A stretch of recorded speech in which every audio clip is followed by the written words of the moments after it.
Good morning, everybody. Misfit, how you doing? Welcome in. If you're second, I don't know who's first because their name didn't show up in chat, but welcome. Welcome, everybody. We are going to go ahead and jump right in painting Vashtorr.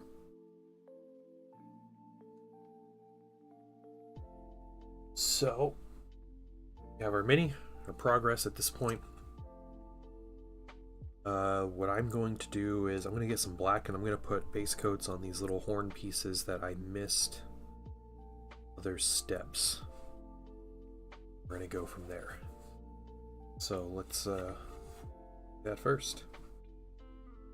Not black wash, I need black paint.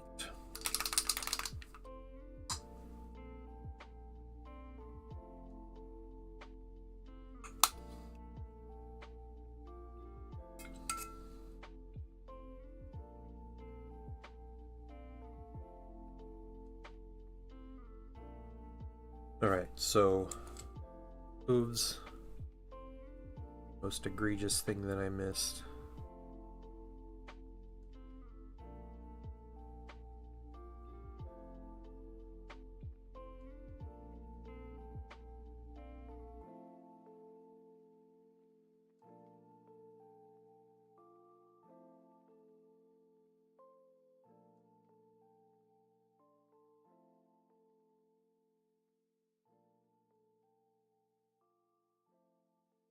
Yeah, hoping I can finish this mini today.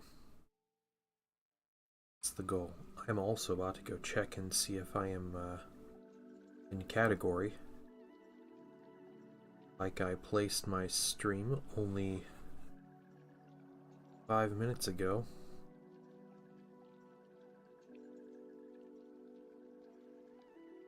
What's going on, Rocket Man? Category check.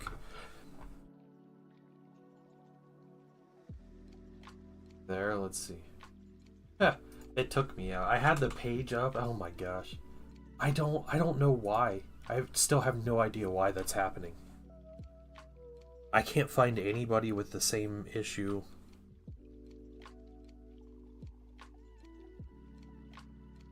I'm sure it's doing great to kill my my stream numbers though, whatever the reason. I just put it in minis. Yeah. I just moved it in now. Yeah.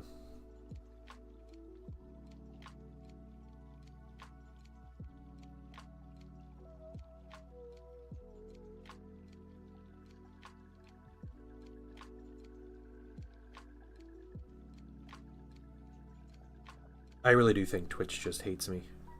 I think that's the thing. What's going on, Aslan? How you doing?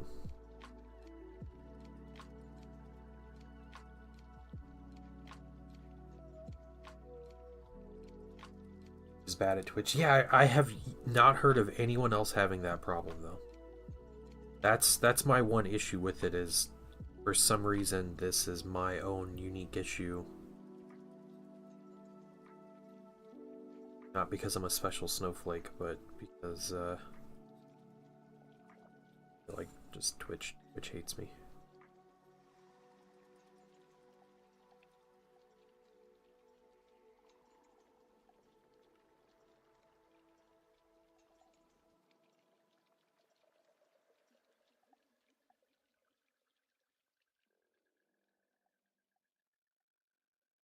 Looks interesting. Not sure if it's going to build into it, but it's not bad. Yeah, I think it looks cool.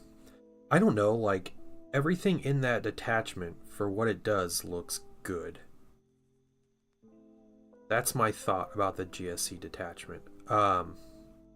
It's just finding the units, and it's, you know, a complicated thing to play. But then I'm just thinking, like, if you're playing Gene Stealers and you're like committed to playing Gene Stealer cults anyway, like you're playing a complicated army, so it's not like much more brain power. But yeah, there's probably other detachments that are better from a pure power standpoint, but I think it's really neat. I think there's like cool synergies and things you can do.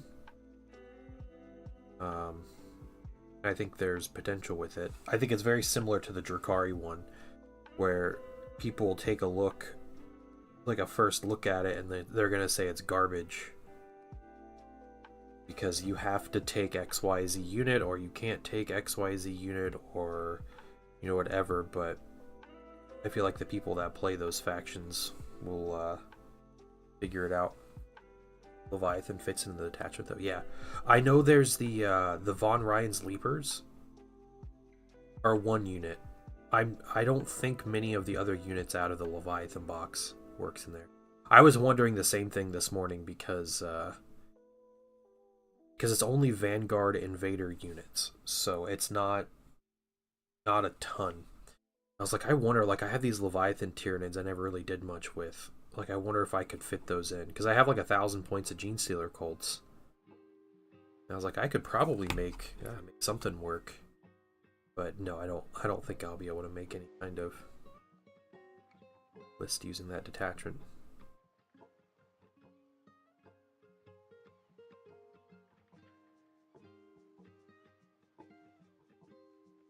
Okay, we have those claws. What are other claws that we're missing?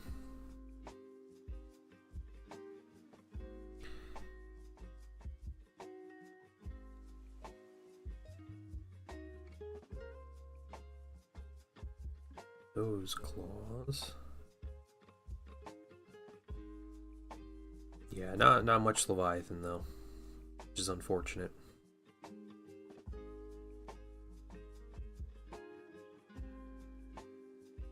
But you got an excuse to get that cool Lictor mini.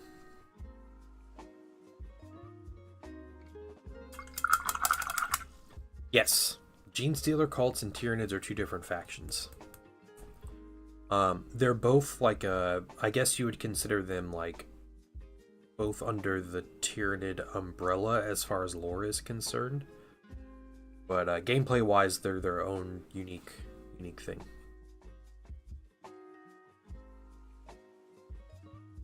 Yeah, tabletop wise, they're each their own faction. It's kind of like Space Marines compared to Imperial Guard. Like they're both part of the Imperium, but they're two completely different factions, right? Like you run them different on the table and everything. So, yeah, that's the way to think about it. Okay, so we got that. The next thing we're gonna do, I think, yeah, we're gonna try this. We're gonna be a little weird here. What's our we want out? This is the paint we want out. Let's been a while since I've used this.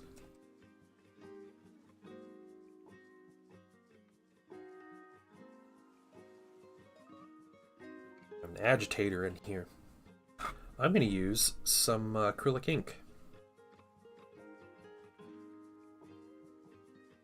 Looks well shaken up. Some of this on the wet palette, and I'm going to use this to fill in some spots so I can get some glowy lights going on. That's going to be the goal. It says a neat little eyedropper.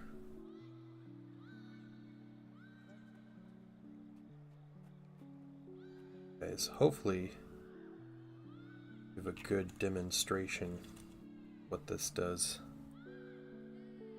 Second.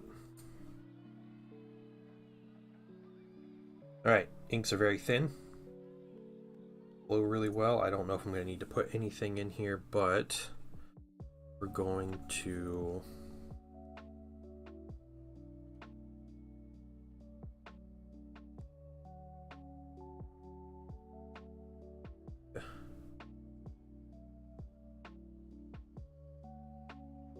let's put some flow improver with this. What we'll do in the meantime, absorb up some of this.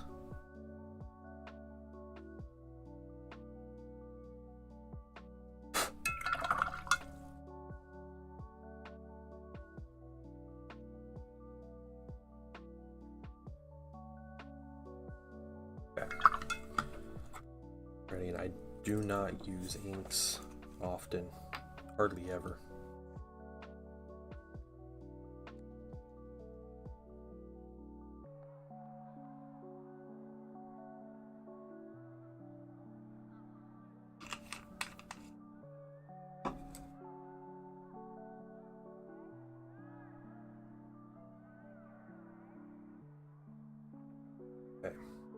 Flow improver should help. Let's try it on the other side here.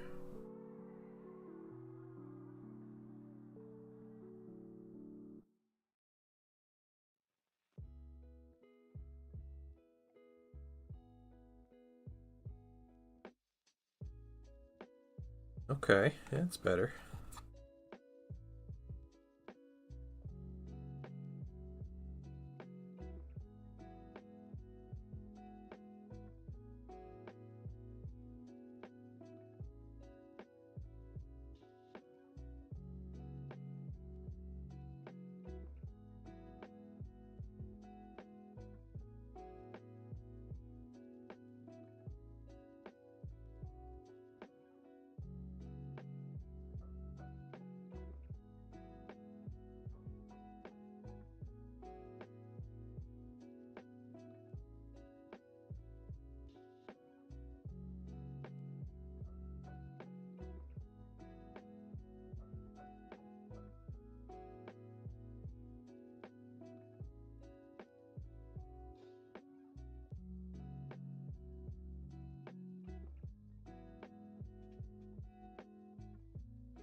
Okay.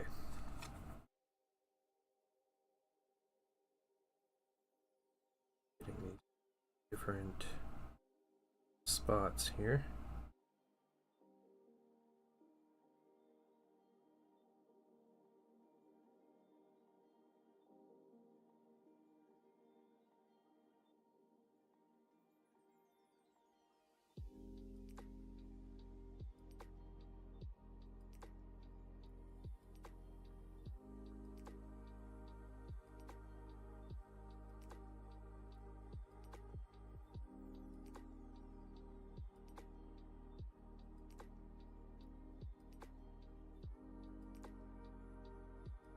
Lord, Death Leapers, Parasite, I've turned. Okay, yeah.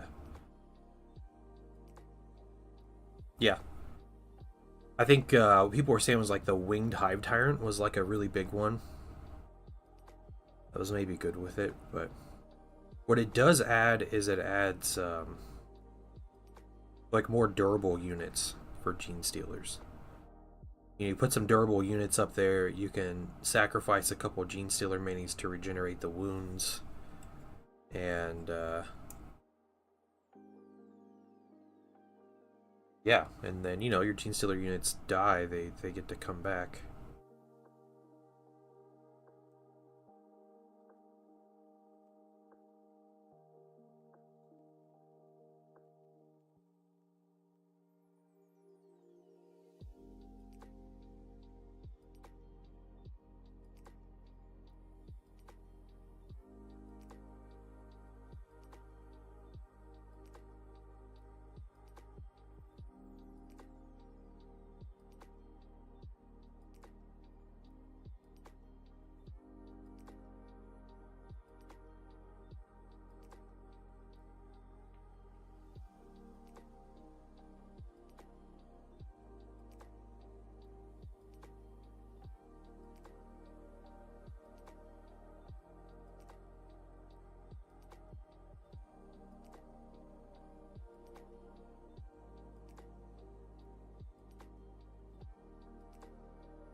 Okay, maybe not a lot of cleanup we can do on that one. That's okay. Let's keep going. What else is glowy?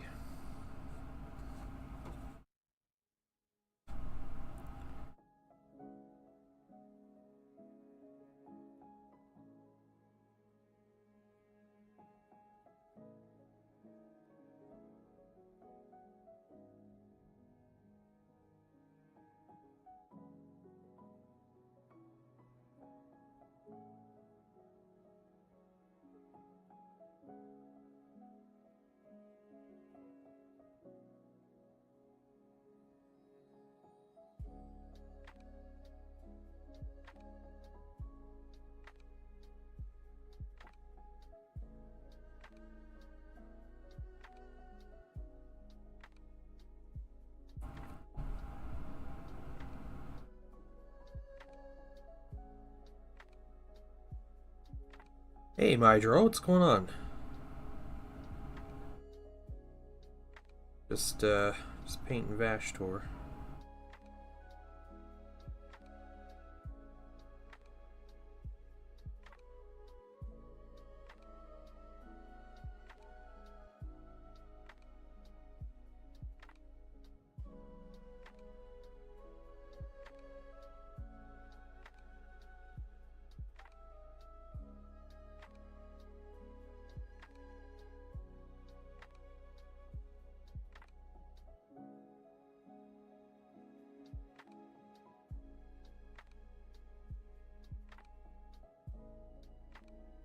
Got some white ink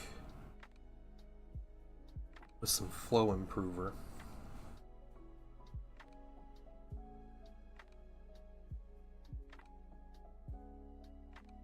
Using that as the base coat of our flow effect that we're gonna do.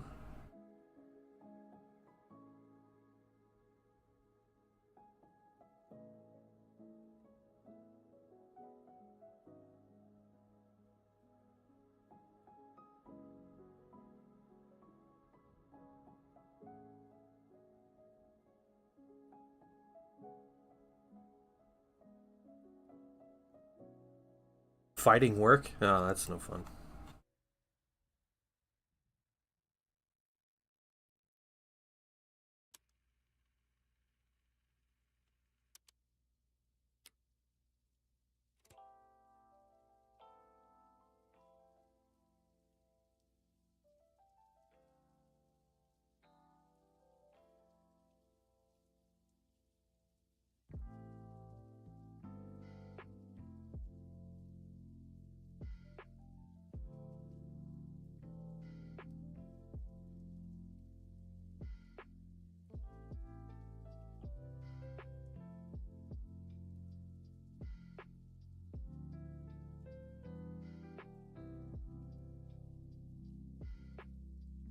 I'm hoping to get this many done today.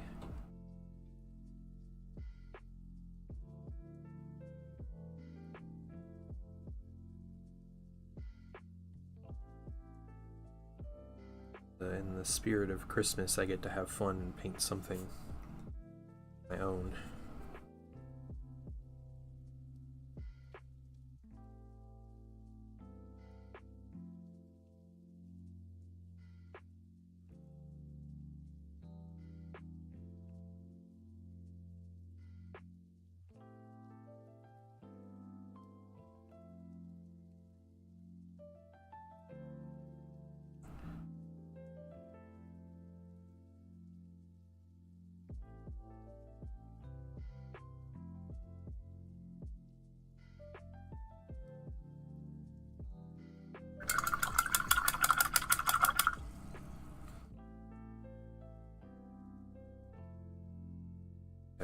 Let's see, what else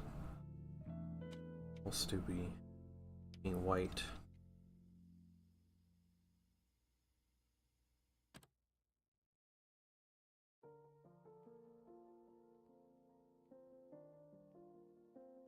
Like anything in particular. I'm gonna put a base coat down on the actual base itself. Since spoke with the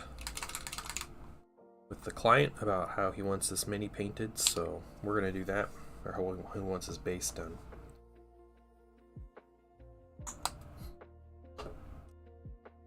A big brush to start.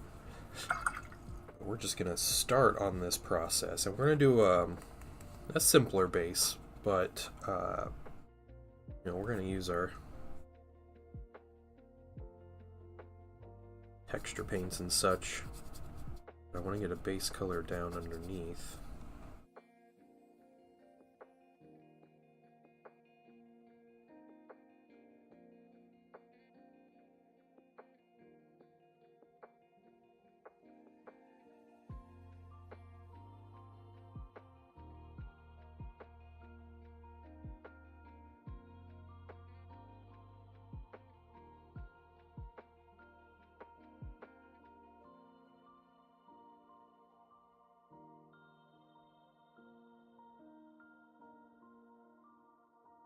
We're just using black brown.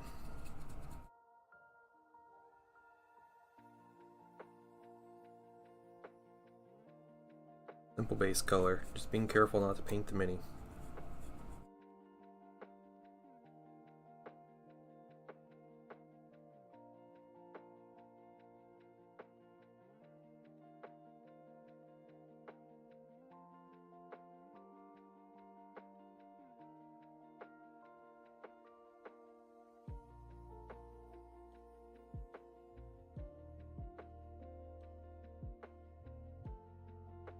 So today's Wednesday. Anybody have any fun plans for Wednesday? You guys have like next week off or anything?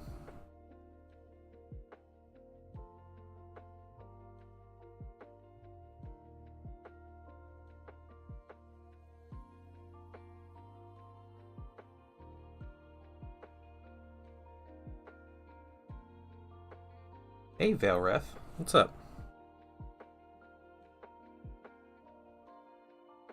My son has a, I posted this in the Discord earlier, but he has a Lego Star Wars Advent calendar that he gets every year from his grandma and grandpa. And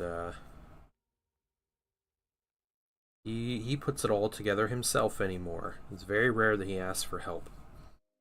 Well, was struggling, getting frustrated, and so he offered help. He brought it over, and he said it was missing pieces.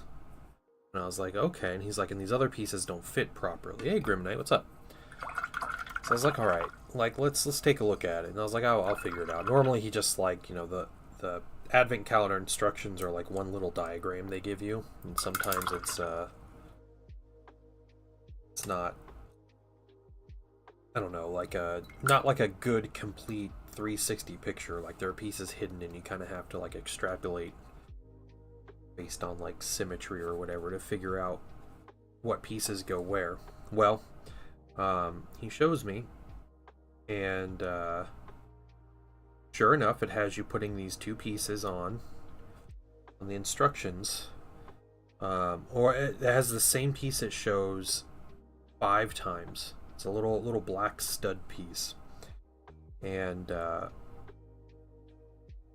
you only get 2 in the package. I was like, that's odd. Like I gotta be doing something wrong or something missing. So I was like, you know, I'm gonna I'll look up a YouTuber who's doing this, because there are YouTubers who open these every day and talk about it and everything. And so I found a short YouTube video, and the guy in the YouTube video, he's like, it's like a little 3-minute video. He's putting it together, but while he's putting it together, he's just talking about lore about the thing that was in the advent calendar. I'm like, I don't care about. Okay, you got your channel, it's whatever. You're doing your thing. Well, he ends up putting it together wrong, and then just leaves it. And I was like, okay, like he like did his own thing with it basically. Like he didn't even like follow the instructions on it. He just kind of put it together. Well, fortunately, there were some comments already and people talking about how the instructions were wrong and there were pieces that were off and everything. And so I just reading those comments, I think I realized that flat out the instructions had you putting 4 more pieces on the kit or whatever that didn't exist, and 2 of those pieces were put in a place where it wouldn't fit, which is just really strange for Lego. So yeah, just figured out the instructions were wrong. Invading Planes and Path of Exile 2, nice. Have you played it yet, or are you thinking about getting it? By the way, cool. I used to play Path of Exile 1 a little bit. I couldn't get into, like, the serious grind of the game, but, yeah, legit game, though. And your Raptor, what's up, man? What's going on? Right. Something I'm good.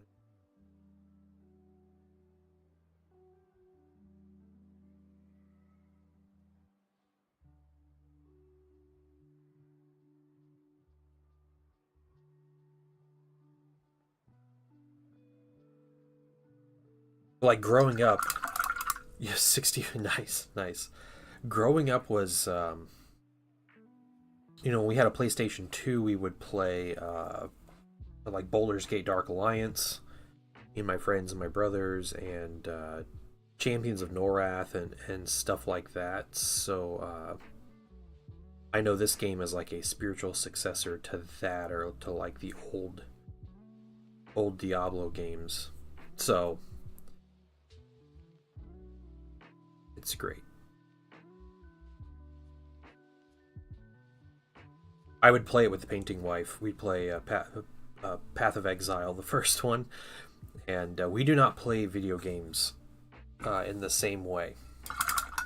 And she very much takes her time and works very slow through things and wants to see everything. And I do not. I play to level and like get the next thing and to beat the boss and to do that, especially those kind of like RPG games. So I'm just like move, you know, next group's over here, kill them. Like we got to kill the most as efficiently as possible, and she doesn't do that. I feel like Path of Exile is much more a game that fits my play style and not hers. Because it's not so much about just adventuring and seeing the thing. It's, you know, going in instances and killing everything and leaving. So...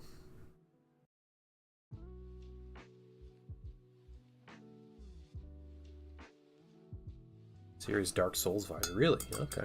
Sitting down at home after a tough day in the office. Well, hopefully you get some time off soon. You're a raptor. I hope you do. Alright. We are going to... White on there. I think we'll just... I think we're going to highlight the copper first, and then we'll go through with the black. The copper, I want to try. I'm going to try this, because I've done light bronze as my highlight color for a lot of these. I want to try actual copper, because I haven't actually used copper on this mini, even though he has a lot of like copper trim and everything. So we're going to use this. Way more deliberate and slow, even with the dodge roll. Okay, interesting. Huh.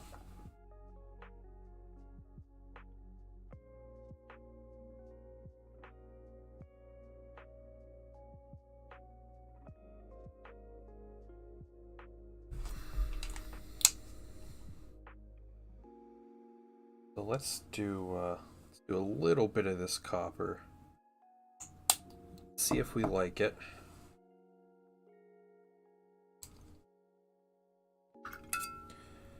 Do it in a really easy to clean up spot. Summon the skeleton boys makes me whack the boss. What? Can you play a necromancer in Path of Exile too? Is there like a legit necromancer tree? Coffee cake for breakfast today. Tiramisu fits that. Yes, yes, tiramisu does. That's amazing. That sounds good. Had tiramisu in quite some time. I believe every day's a good day when you... Hey, Spitfire, what's going on, man? Thank you for the sub, dude. I hope you're doing well.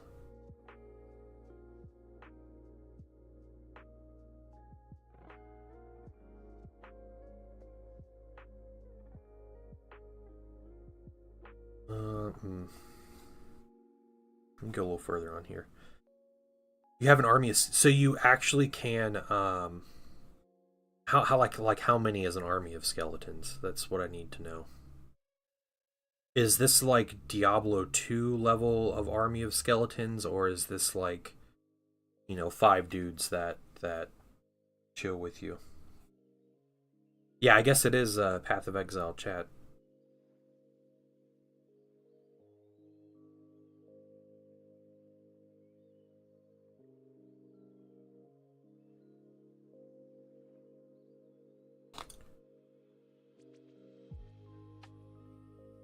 We'll keep trying this little highlight. We'll try to do a little edge highlight with this copper.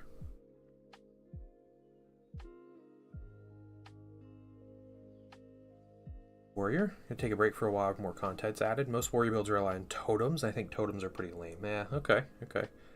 Need Necromancer. If I exile one, Necromancer is a basic skill. Okay, level 13. I have 4 level 4 skeletons and a level 1 skeleton arsonist. Interesting.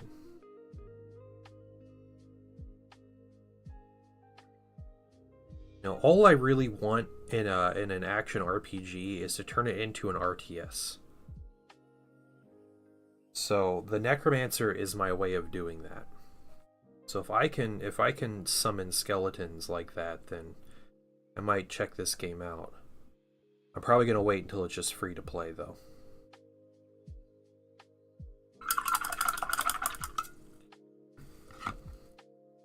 Seven skeletons, 6 warriors and an archer. Okay.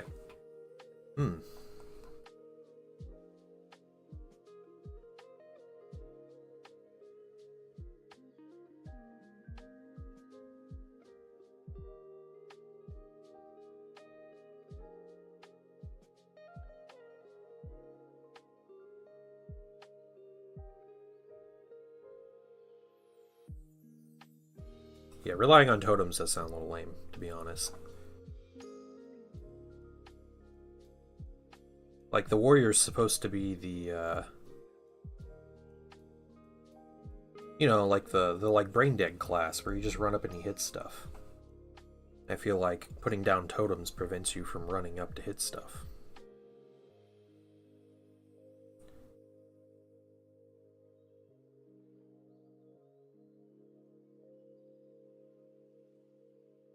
Moving on with this copper.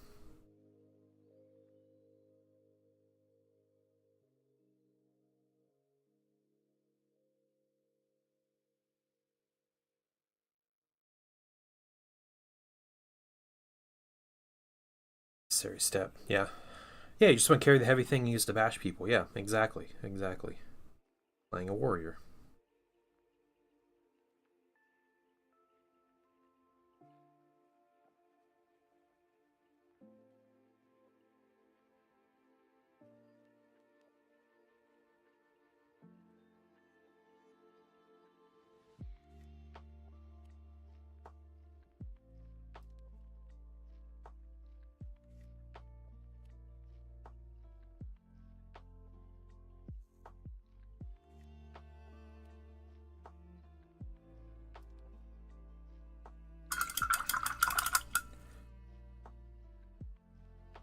Wait till it's free to play. Yeah, yeah.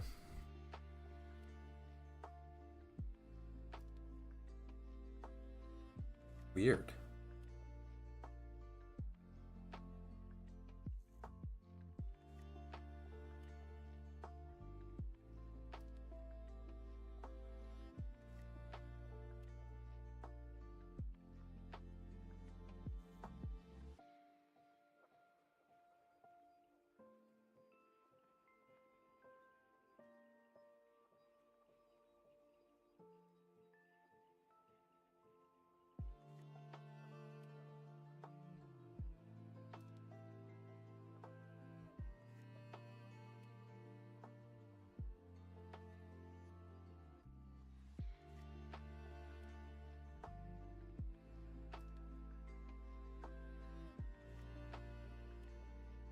Alright, stuck on the Act 2 boss. My first go through, because I don't know how to handle the mechanic. Oh, interesting. Huh. Alright, a mechanic.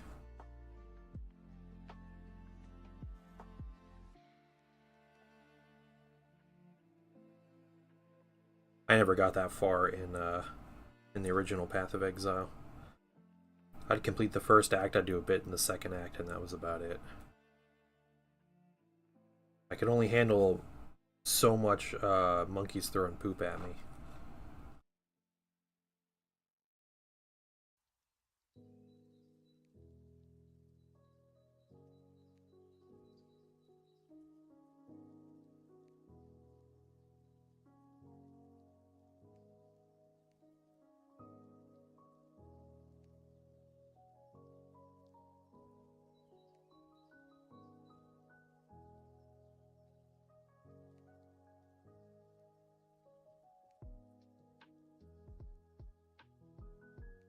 The one game I have been playing, though, I don't play that much, but I play a couple matches a day. I got diamond rank multiplayer for Legion Tower Defense.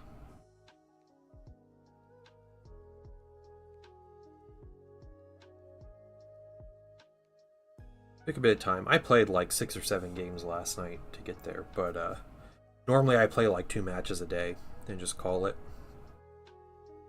But I was really close, and I was like, man, I just want to do this, so.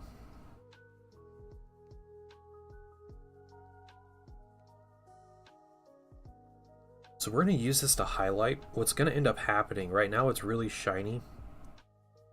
You know, very like bright, kind of salmon orange color. Once we put a matte varnish on this mini, which I'm definitely going to do, it's going to take away the shiny gloss look,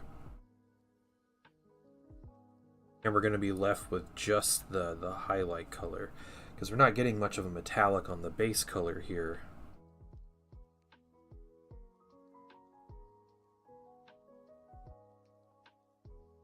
So it looks a little out of place. just by the nature of being a metallic highlighting a non-metallic. Shiny. Yep. No shine.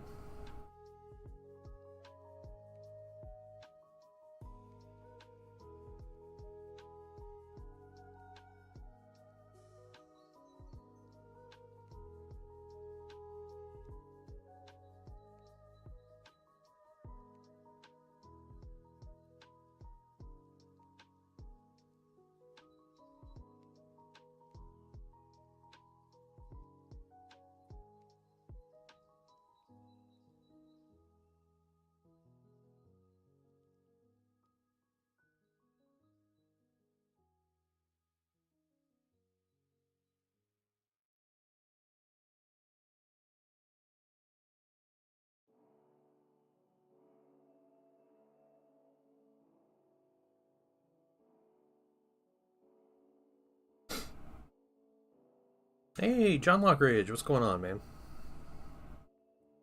How are you doing this morning?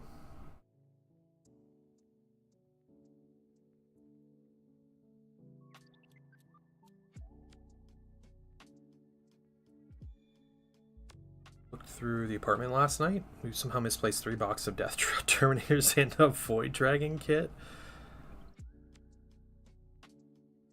It's like a relationship goal right there.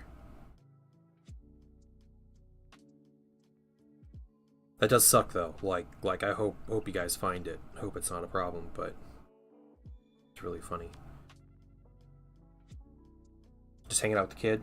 All right, everybody healthy, or is somebody sick? Hope nobody's sick.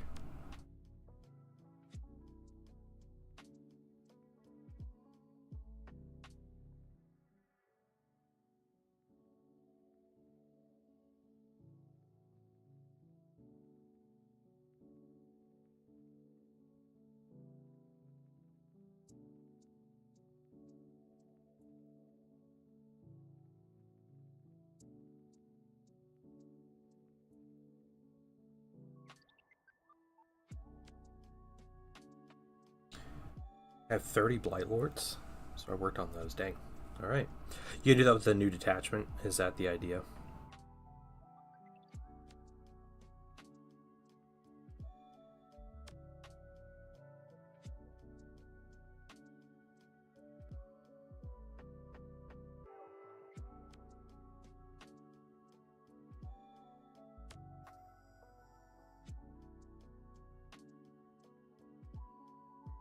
Well, and soon, based on how all the signs are pointing, you'll be able to run all Nurgle demons in your Death Guard codex. So I wonder if that would take the Death Guard faction rule, and if that would apply to the Nurgle demons, and that may be the case for all the respective demon factions, which may be really good for some of them.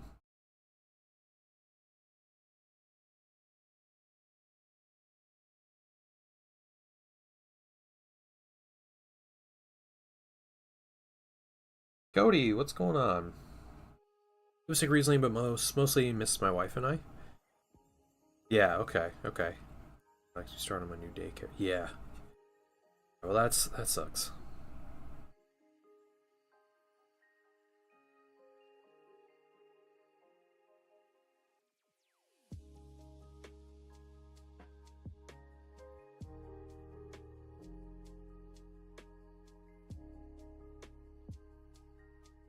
Yeah, what if the Tzeentch demons get Cabal, though? That'd be crazy, wouldn't it? A lot more tools for the toolbox.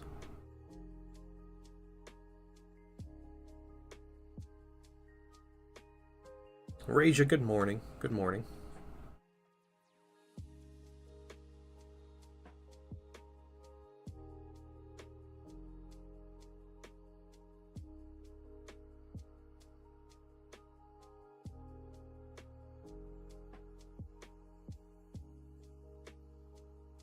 When I hope they redo the World Eaters rule too.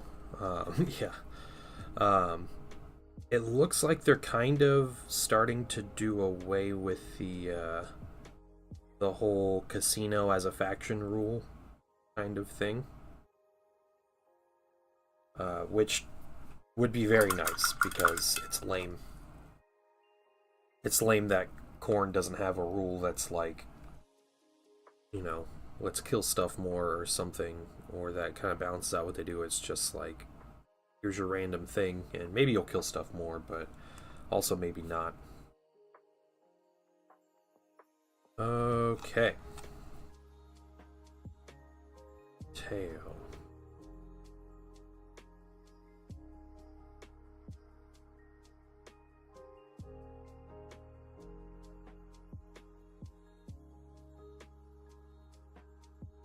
Khorne is not the god of luck.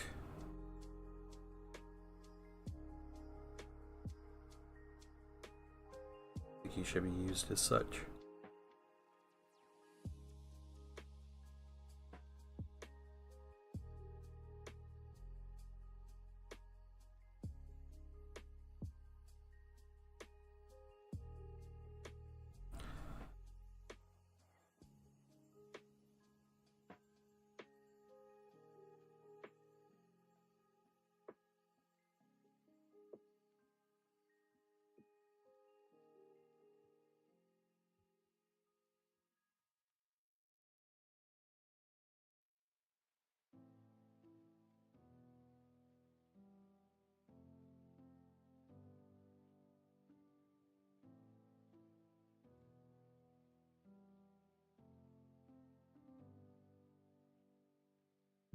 I heard the rules for Vashtorr are pretty disappointing. Yeah, I think so.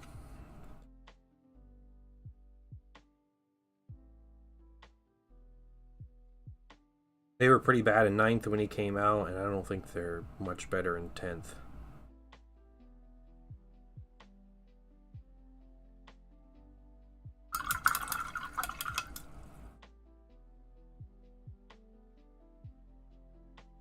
Put the slug to neuro my death card. Yeah. If it's if they're souping in, you know, all the, if they're doing god codexes instead of you know, legions and demons as a separate thing. Again, all the signs are pointing toward.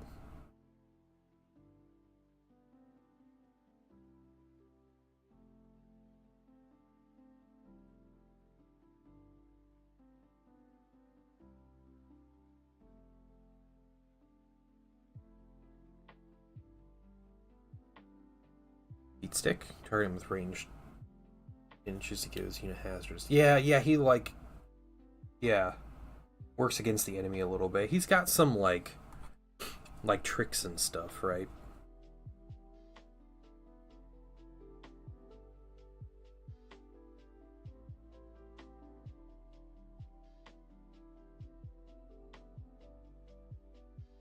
Hazardous isn't exactly a rule to rely on when it gives it to your enemy, but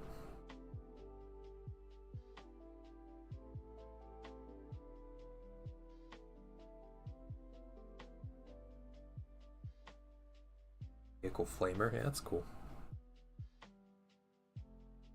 I can't imagine it's going to be very rare, the scenario where you know, I have a unit that can shoot and do damage to Vashtorr, but I'm just going to say, nah, no thanks. I don't want to risk the 1 in 6 like guy taking 3 wounds kind of thing. Like, that doesn't,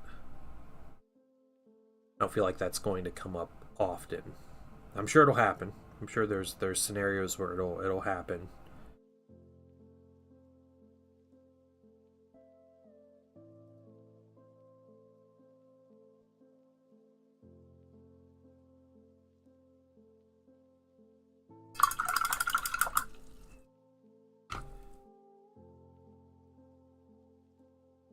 The anti-vehicle flamer is cool though.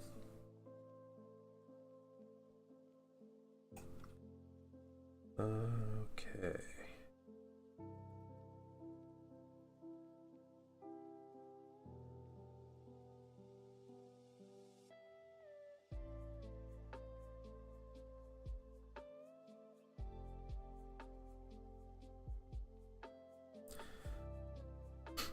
we have demon vehicles. Does he buff demon vehicles?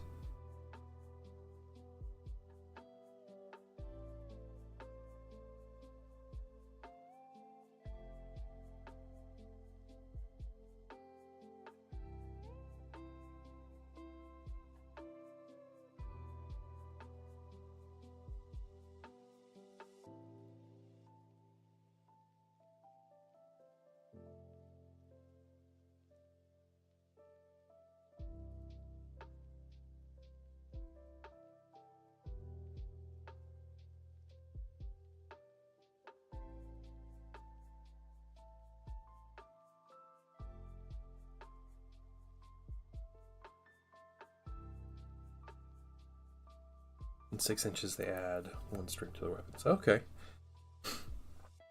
Yeah, it's pretty cool.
This mini's really cool, though. This is worth bringing just because he looks cool.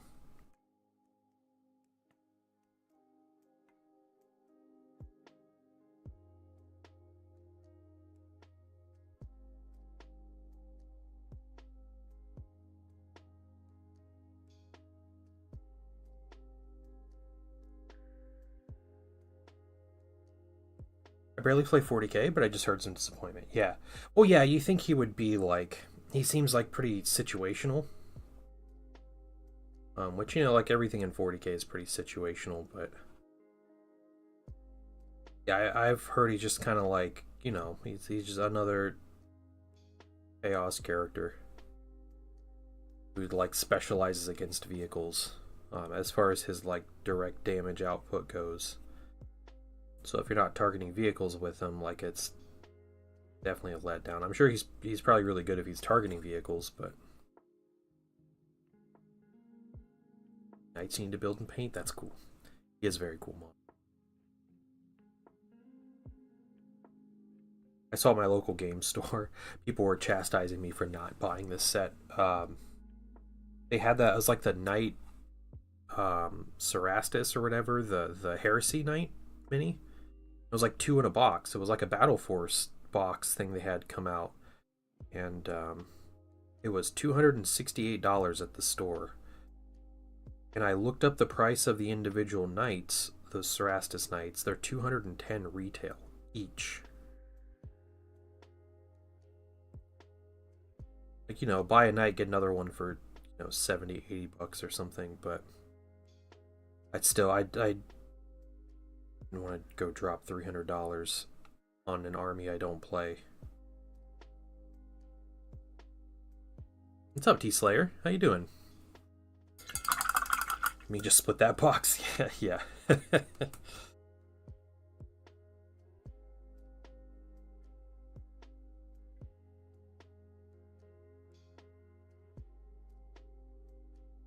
Like, knights are cool, and they'd be like a fun project to have. Let me take just a moment to thank you for allowing me back into your home. Just a lot at once, you know. Like, dropping $300, I could buy a lot of other things that I actually play, and when you get around to painting, and can paint in a, you know, reasonable time. Hey, Wrath BB1, what's going on? How are you doing? Thank you for the follow, by the way. I am having fun painting. I love painting. It is one of my favorite things to do. Watching Fallout? Is it your first time watching Fallout? Having so much fun building the despoiler. That's cool to know. Alright, alright.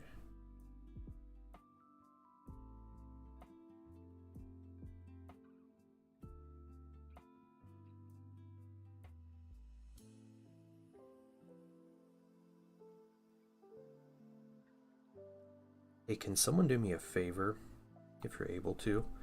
You're able to check if I am in the miniature and modeling category?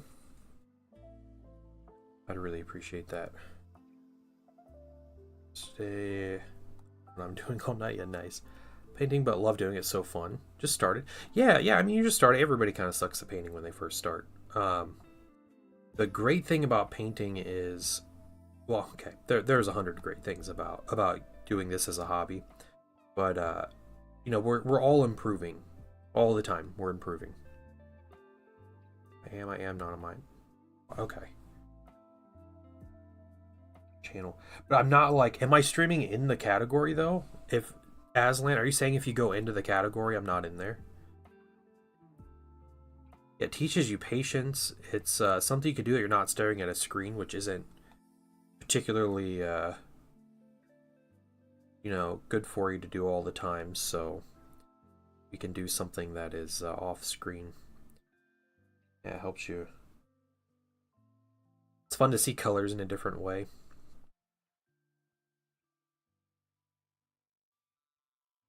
Streaming category. Okay. Thank you guys. Thank you. Twitch has an issue of they remove my category for some reason, and I don't know why, and I can't figure out why they're they keep taking my category off.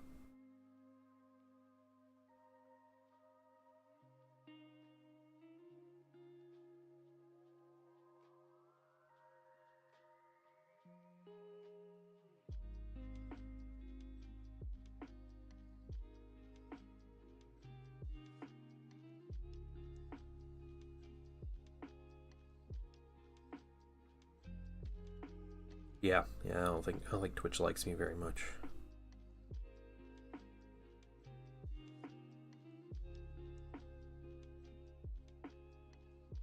100% listed. Okay. Oh, cool. All right. Good to know, Wrath.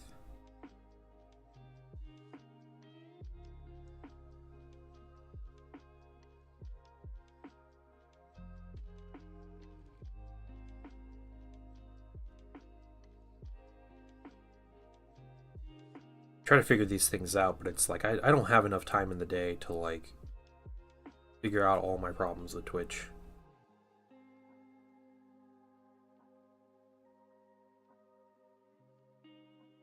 What kind of stuff you painting, Wrath? You say you just started. What are you been working on? Just have his hammer. I think that's it for this copper.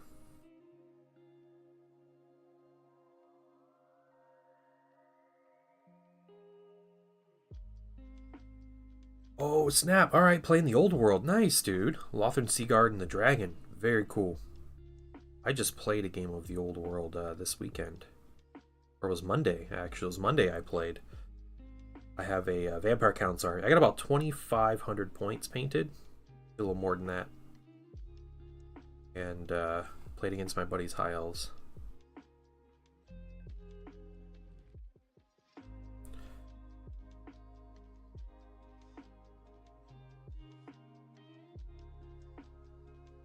Yeah, and collecting High Elves. That's cool. They got their book coming early next year. To help you along in the hobby. Yeah, there are. Yeah, except Midwinter. Ignore that one. It just has a lot of drama and just does weird stuff. There's quite a few you could ignore, but you know, there's a lot of good stuff out there too.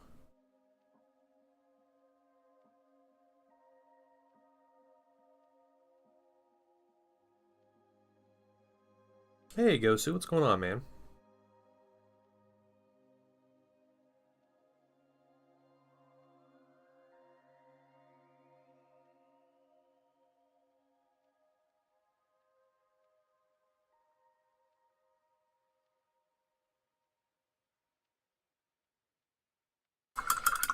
Okay, I got that bronze. So the bronze is looking extra bright on the highlights. It's hard to see on camera. You gotta trust me, I guess. Played back in the day, didn't really paint. Just dumb kid, yeah. Oh, nice. Very nice. That's awesome, Wrath. That's the jackpot, dude. He's not have a headache. Yeah, welcome to your 30s. I don't know. That sounds like me. I sneezed and pulled a muscle in my neck really bad once. It was great. I think we're gonna do some fun stuff here. My day started. Gonna play a little Path of Exile 2. Standing 80 mil base. Oh, cool. All right. Got your Sigismund proxy. Was it a print? I might know what print you're using. The old sneeze and seize. Yeah. Yeah, Wrath. I used to play Warhammer Fantasy way back in the day too. I had, oh my god, I still have a bunch of my armies. They're garbage. Like, I had like a little Empire army. I had some Wood Elves. I have a Dark Elf army still. 1,500 points. I don't know what the new points, but I had a Vampire Count's army. I sold my Vampire Count army back in, like, I don't know, 2018 or so. And then they announced the Old World coming back, and I was like, ugh. So I found some deals on Vampire Count minis because I wanted a Vampire Count's army again. So now I have like all new Vampire Count minis.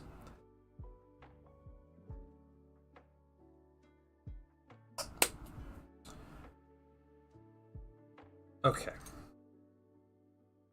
Instead of yeah, exactly, Raja. Got rid of my old assembled minis and they canceled war. Yeah. 400 high elf minis. Oh my gosh, yeah. I understand. Hey, at least you found stuff though. At least you have you had some things, right? Okay, we're gonna try to brush on this fluorescent. It'll all be dry. Use again a dumpy brush. This axe haft, I'm gonna get the whole thing. We're gonna do another coat of yellow, I think, on the axe haft because I want it to be more of an orange glow. I didn't want to use orange fluorescent, but this red is much closer to a pink than I would like.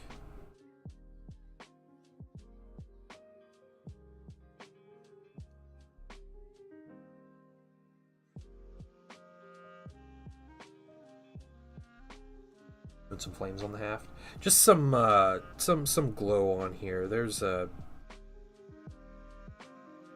nice section of, like, it's like cracked stone almost. And all these different areas, not just the hammer, but there's areas all over this mini that's like glowing from underneath, so I'm trying to see if these fluorescents would get me to where I want to go on them. Yeah, it is almost like a magenta. Yeah. So we'll come back to it with some orange or some yellow maybe to orange it up. Normally with this fluorescent I put it through an airbrush, but I'm not doing that on this mini right now.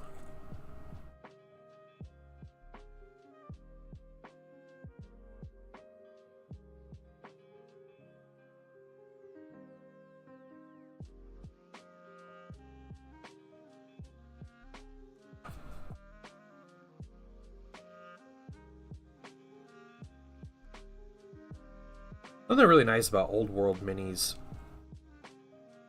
just in general, they're so much quicker and easier to paint than for stuff like 40K.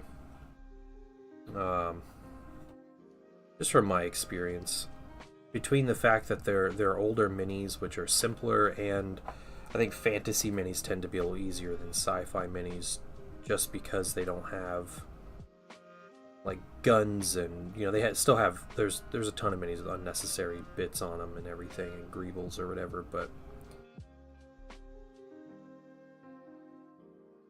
never seemed as bad with the fantasy leaning minis. Yeah, we're definitely going to put some other colors over that.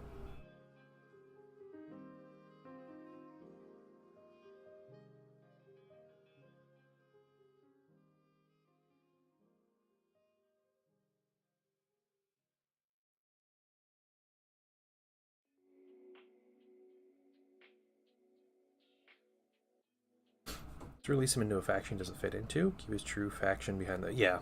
Oh, yeah, they're going to do that, yeah. Yep.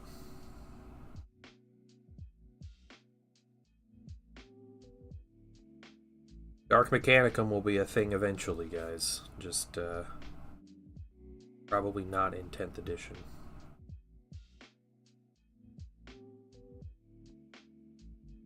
I mean, maybe in 10th edition.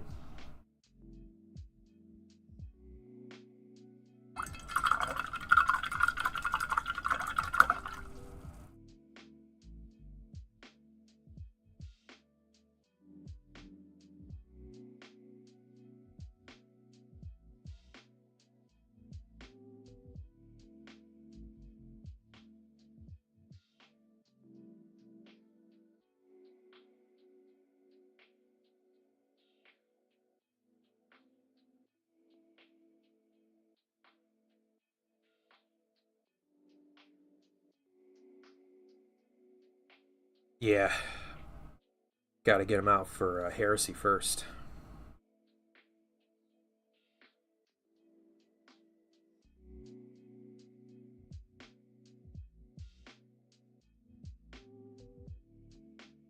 I wonder if they'll make them like Knights, where the minis are like crossover between games. I know they've been getting away from that with a lot of things, so that would be nice for both 30k and 40k players. Biggest scope in the world. Yeah, 11 starter box can be orcs, dude.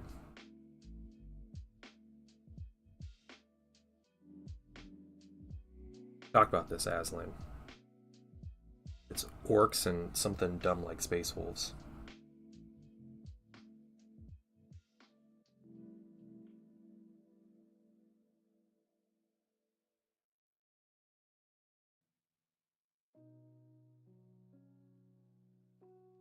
Yeah, it would be.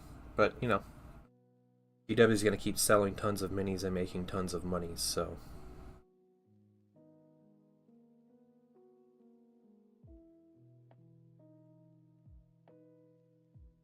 It's going to be hard for them to beat the Indominus box anyway. That 9th edition starter set was great.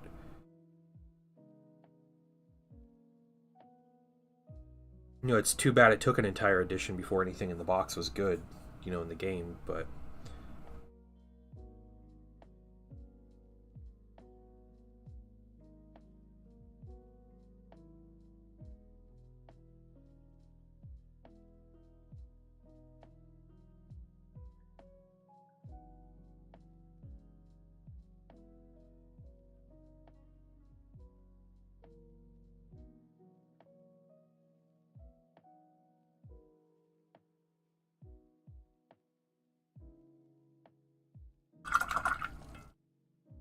Or if I had generic Chaos Space Marines or World Eaters, yeah. A bit salty, yeah. No, it's fine. I got to use some cool stuff in 10th edition. It's all right. It's just funny, like you know, people get that set, but it's like worthless as far as you want to have a decent army. It was like both ends of the set. And I think until recently, the 10th edition box was similar, but the 10th edition, well, Leviathan got a little glow up with the latest rules release, so it's maybe not quite as bad for them.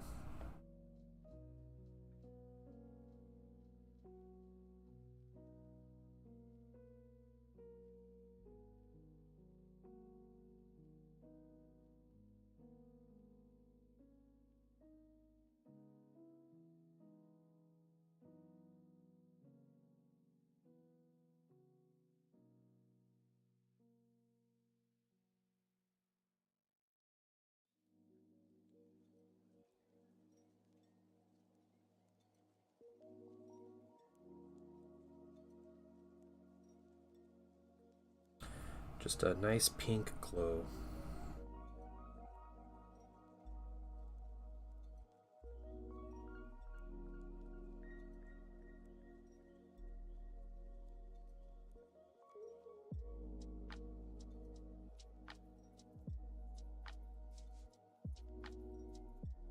It's like Space Wolves box. I can't express why. Really?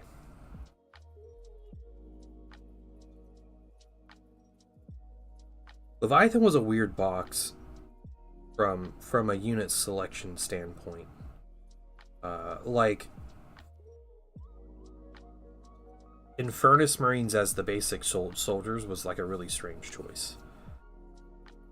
Because I don't... Like, you always got to put like a basic troop in there, right? And I don't see Infernus Marines as that kind of troop.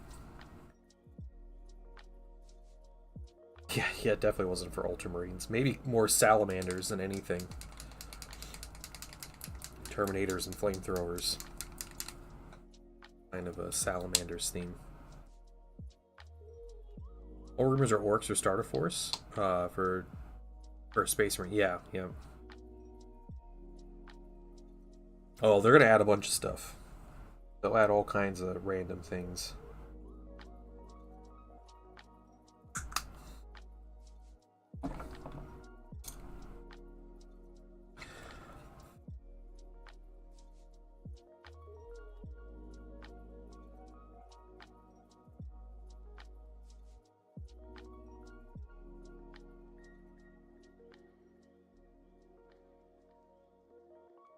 Little bit of glaze and wash medium with this yellow. We're gonna see what this yellow does. If this doesn't do everything we want, then we'll just grab some orange and cover everything with some orange. Build them, yeah. I don't think it's so much redo. It's they just make they make monopose, right? Just new monopose boys.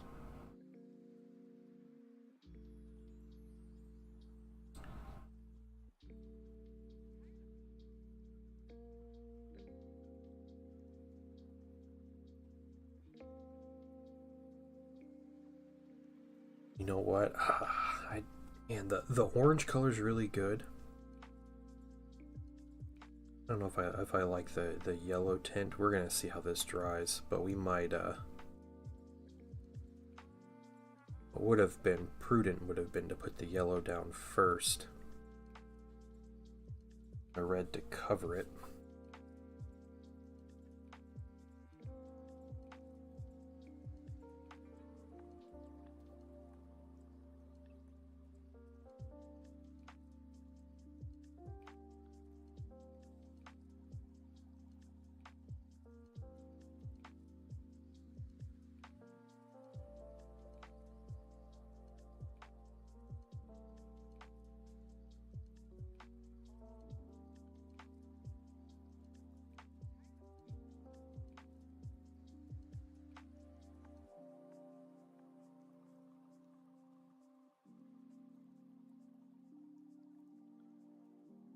Stupid move. Yeah, well.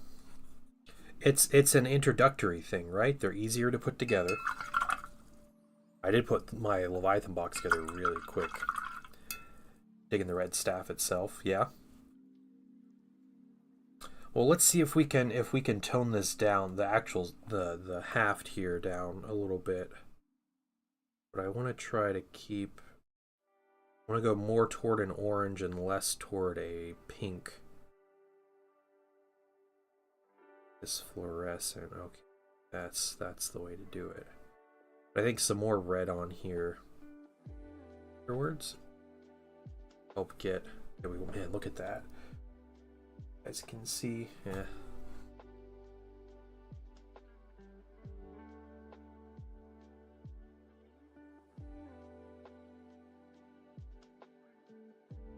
Camera work is too bad. Favorite models to build? Despite being larger than monopose? Yeah. I do like the Zangor kit too. Yeah, I agree. I think it's a good kit. Gretchen are pretty old, yeah.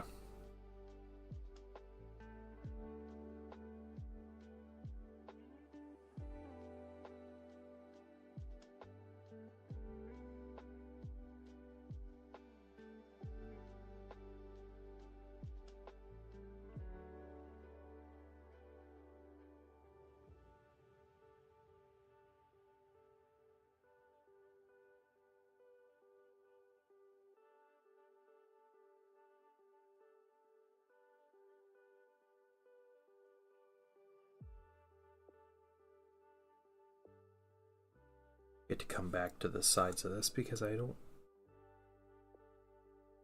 Okay. Still thin though.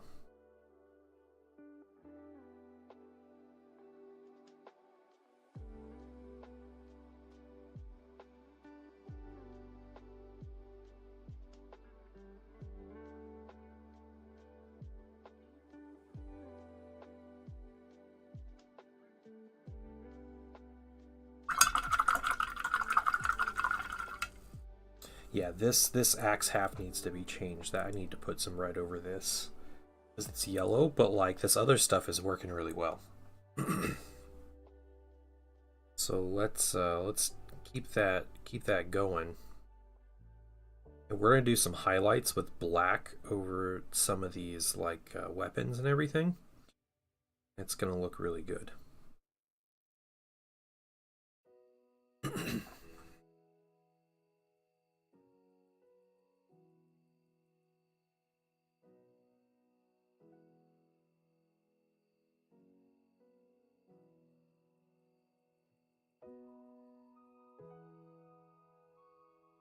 Know what I want? I want Drakari just to get a new mini this edition. Is that too much to ask? Yes, it is. It is for GW.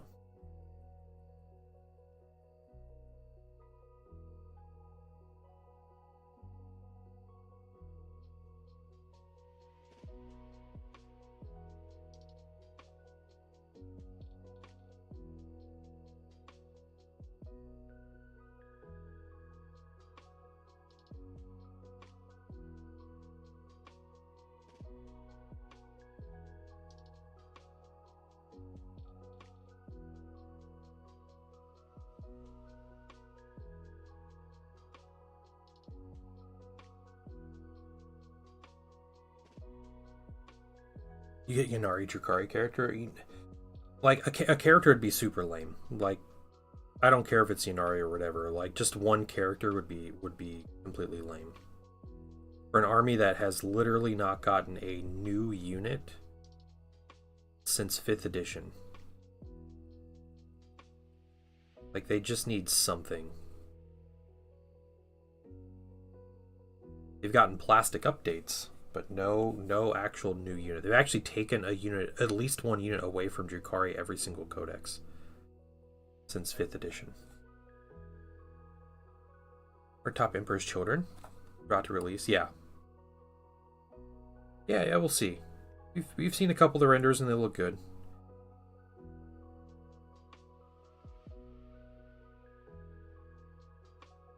Yeah, Thousand Sons are getting robots.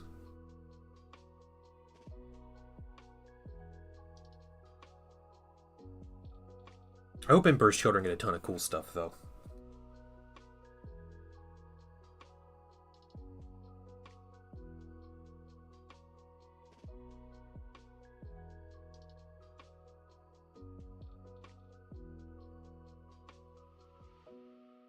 Okay, let's... These little pockets here. I do think this red with the yellow is turning out really good as far as a like lighting effect goes.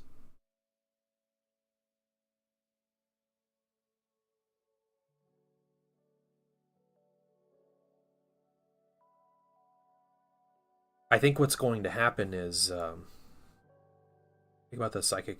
Yeah, John Locke, but they are. Well, so excuse me, in 30K, they do use, they're called Castellex.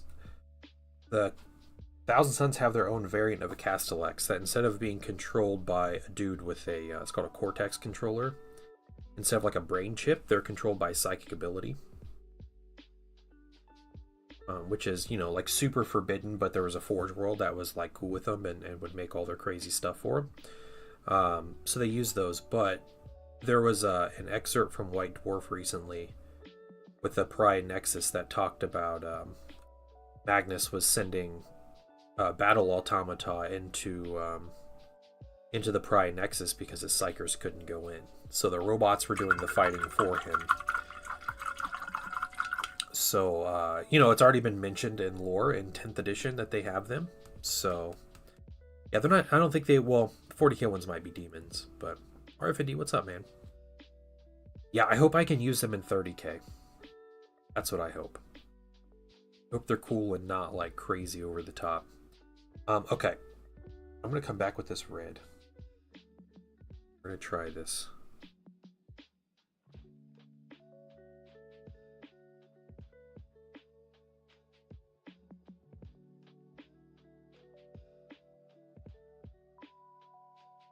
Very thin and gentle layer because I like the red.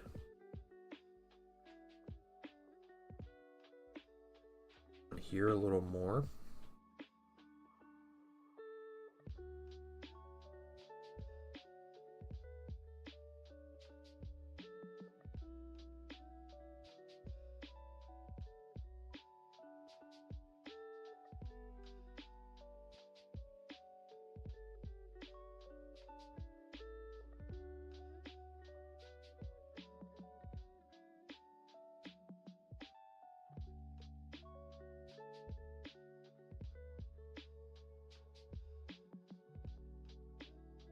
Office pick up the package. Oh, cool. All right. Might be going to the post office. Maybe.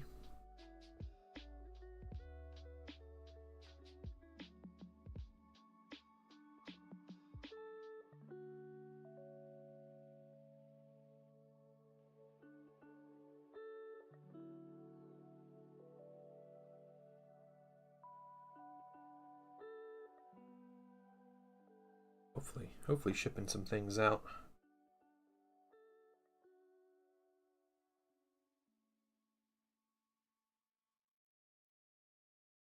Okay. Yeah, that ended up mimicking much more of an orange. Definitely what I want. And I think we're going to spend some time, do some highlight kind of things on there.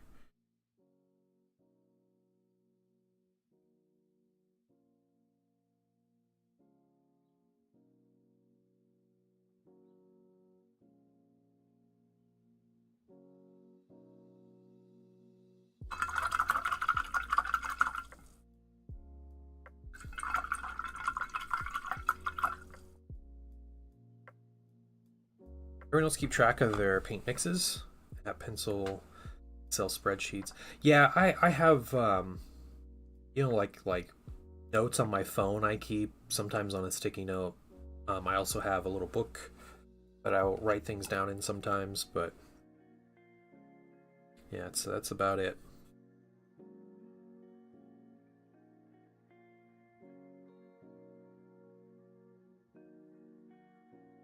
A new Hellbrute would be great for Chaos Marines. I agree.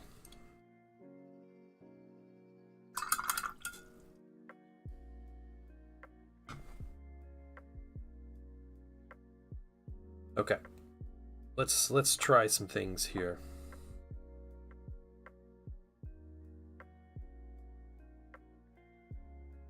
Or black paint here.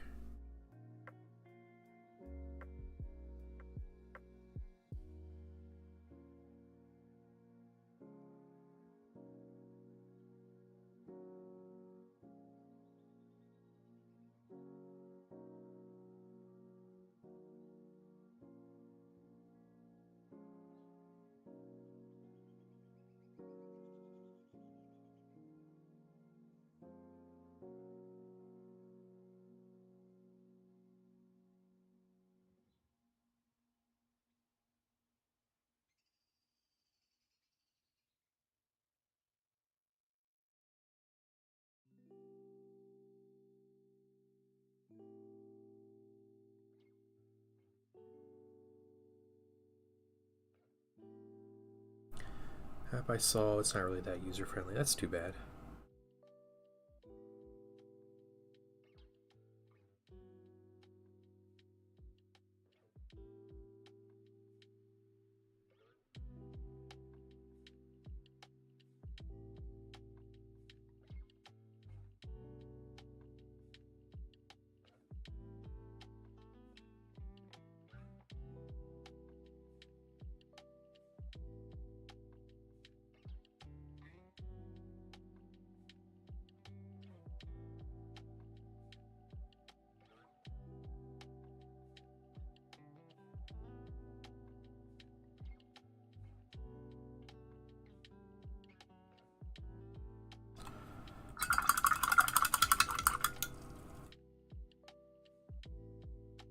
Yeah, notes.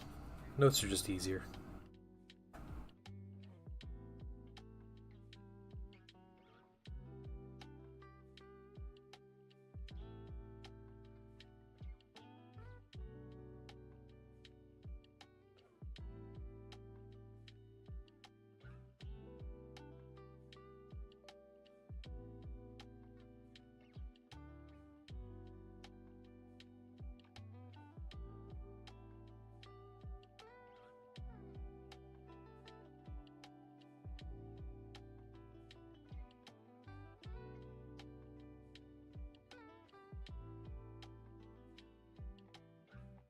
Trying to do a very thin line.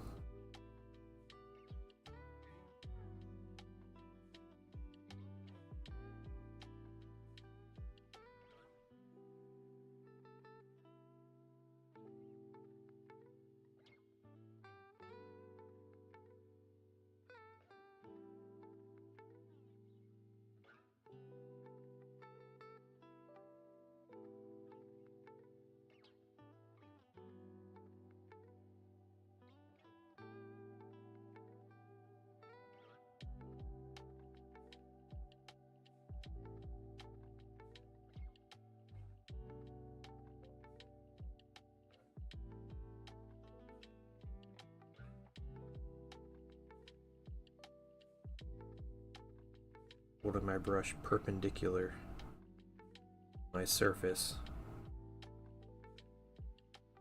side of the brush.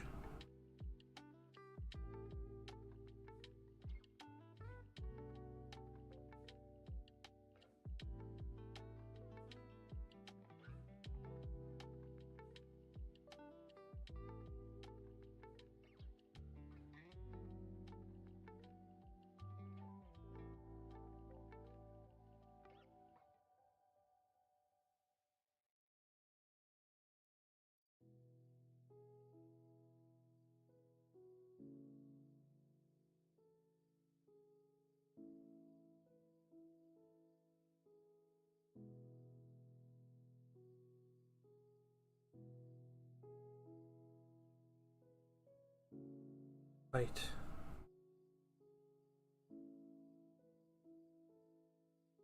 A light.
Alright. I may have just noticed it, but did he crush a warp space in his base? I think it's just he touches his staff to the ground, and I think this is like mechanical tendrils sprouting up. I think that's what that's supposed to represent. I don't think it's a warp smith. You could say it's a warp smith that he smushed into the ground, but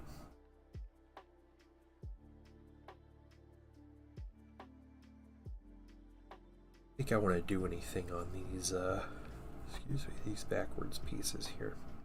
We're going to do some basic highlights on all the black parts though. And we're just about done with the mini proper.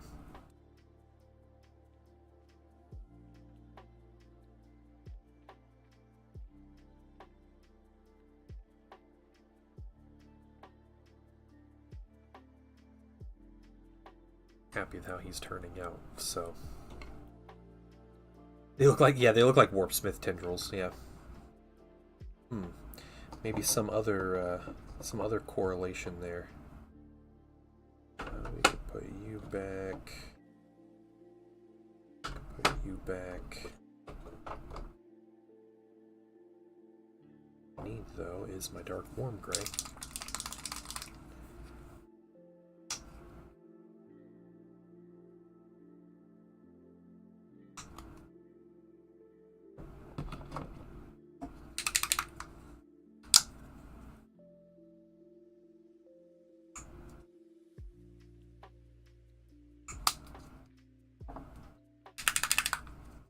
We'll get some khaki.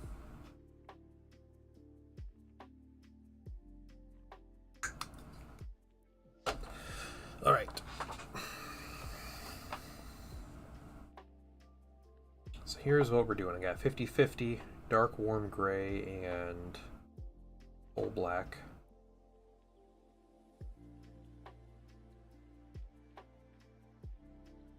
And this color is for all of the mechanical pieces that are still black. So we have power cables. That's and these like hydraulic.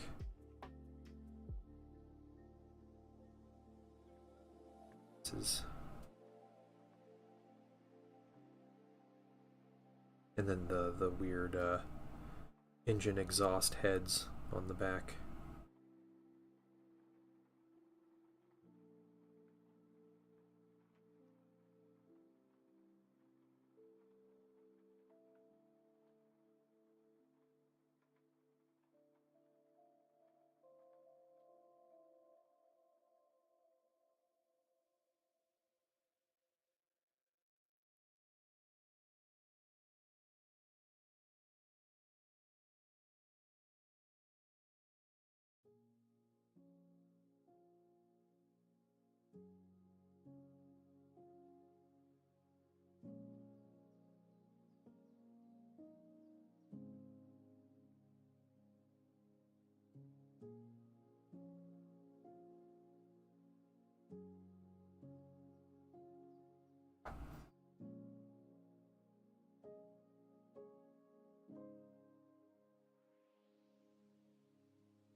Little skulls are the most annoying part about this mini.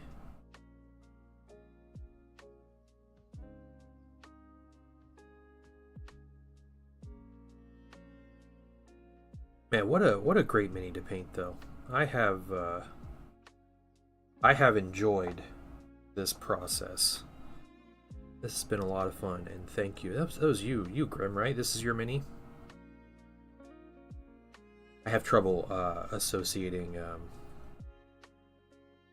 Discord handles with which usernames.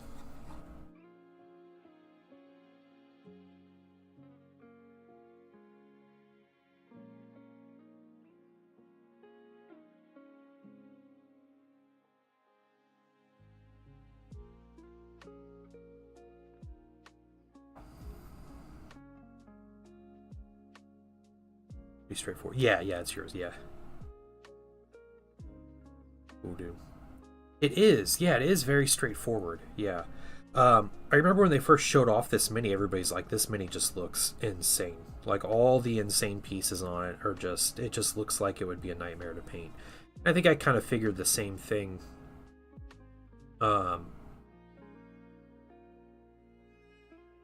Obviously this mini is going to take a while, right? Because there's a lot of things to highlight and a lot of things to go over, but it's not a massive mini. He's not like a giant monster, right?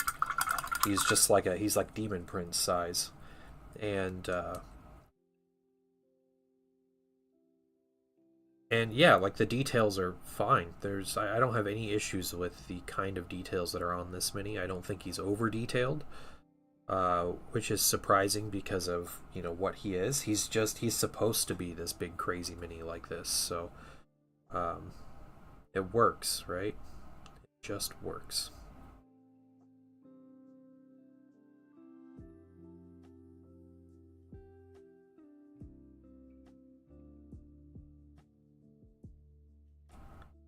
It's like just enough to get an appreciation of the mini, and then you're done.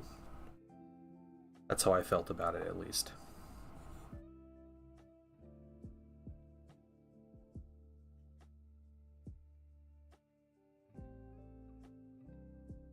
We'll get started on his base, and Grim, I'll show you the basing stuff I'm doing here.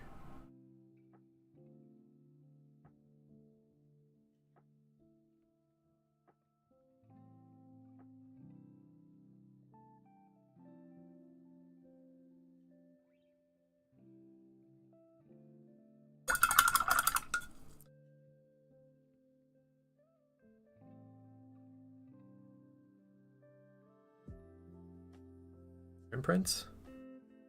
It's a wildly complicated mini for its size. I really like the new Demon Prince mini. I haven't actually seen one. No, I saw one in person, but I haven't like painted when I worked on one. That was a mini I wanted as just a fun to do project, just to paint and have. But yeah, it looks pretty wild. Looks like there's a lot of crazy detail on it.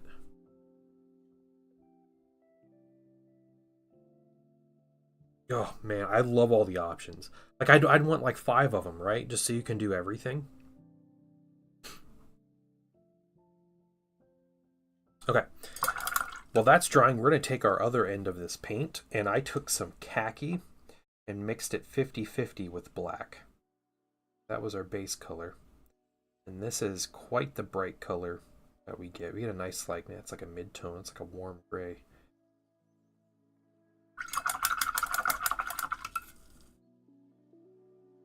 Let's some of that aside. Add some more black into it. Advanced khaki usage, yeah. I just want something like a little warmer, right? Put on the more organic parts, and I'm already using a warm gray.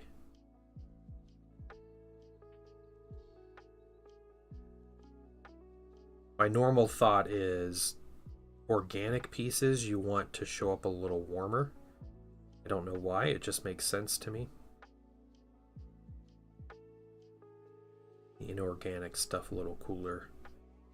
It's a good process to keep in mind when you're painting, especially the grays, because you know we all end up painting with grays a lot, I feel like, so you know, it's a way to separate out your different pieces when you're painting a lot of gray on a mini, or a black. Black is another color to do that when you're highlighting black. Separates it out really well.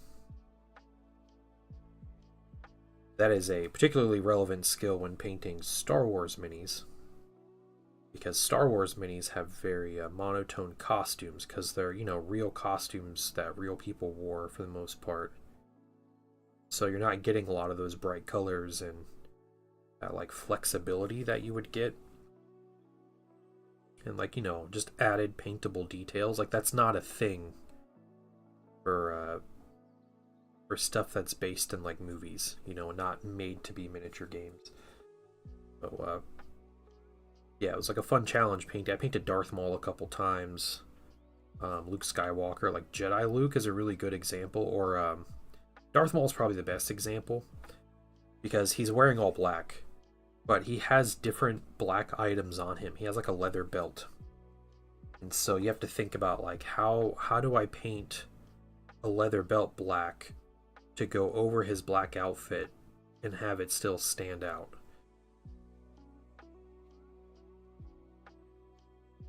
So yeah, like the practical answer is change up how you highlight the color.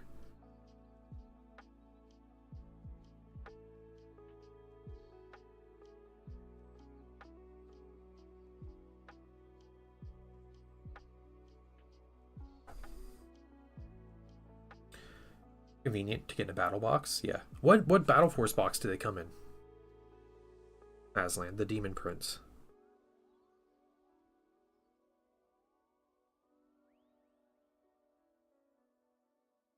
Is it like the Slaves of Darkness one? Spy Tyrant's Warcry? Black armor, black leather, mix jade into the armor. Yeah, that's really good. Yeah, jade. Oh, jade mixed with black. That's a great idea. Yeah. Oh, and the Dread Talons set. Okay.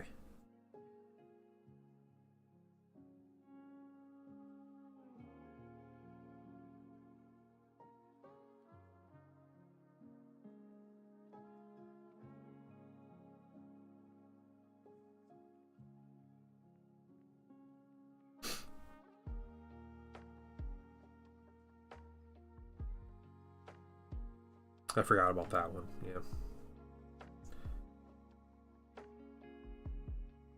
Asmodai was good to paint. Is he the chaplain with all the smoke coming out of his backpack? The dank chaplain?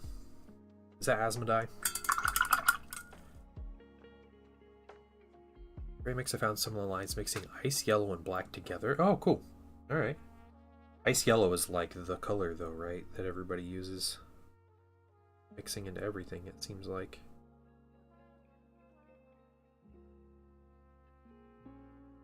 Okay. I think that's it for this first organic gray tone. So what we're going to pull out just dark neutral gray at this point, and we're going to hit our inorganics again.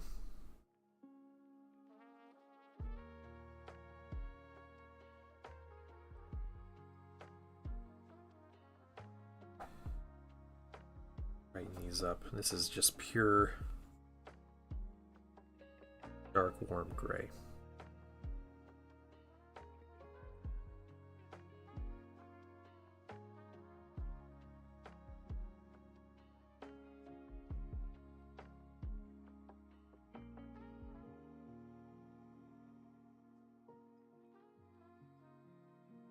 Oh, he is cool. Alright, alright. The cultist, they're the same price as the box itself. That's crazy. Well, cool. Yeah, if you're able to find it, man. Good look, dude.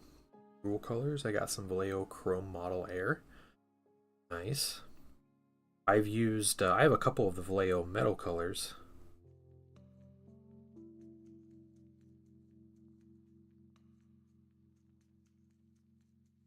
That I love. Those are great colors.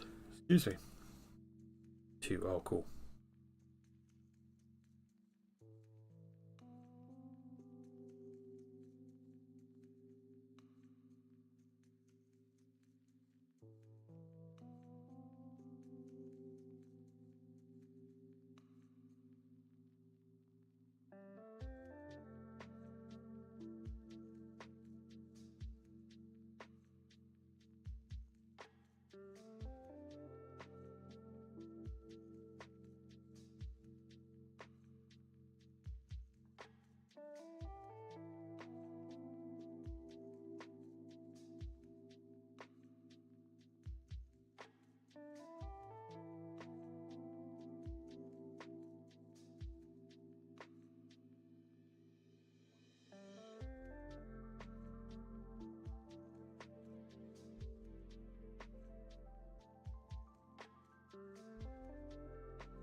build this khaki up a little bit. Too many battle. Yeah, you got all those other ones too. Crazy, dude.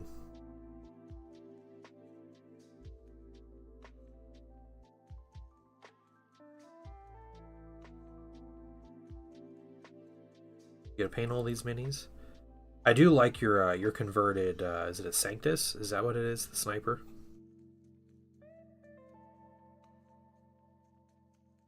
It's the best thing about those the Goliath box is that it comes with spare neophytes.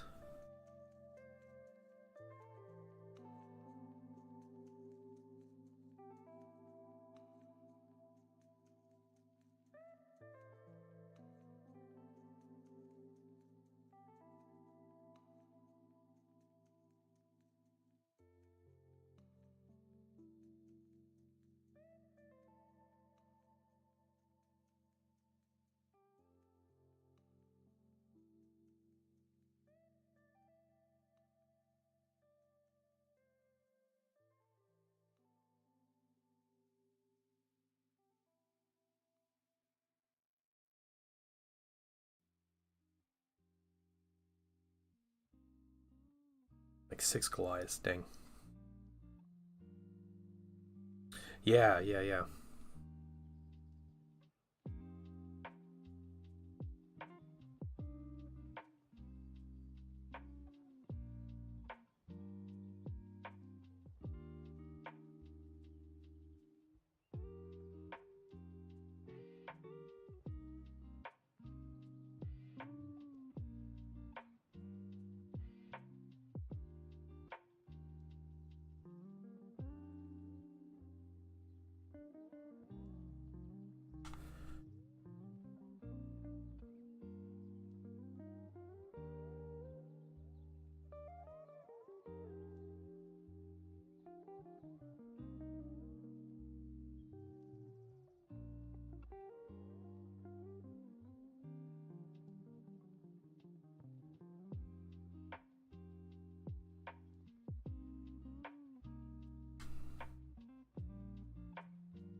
OGS still has 2 crude boxes. Wow.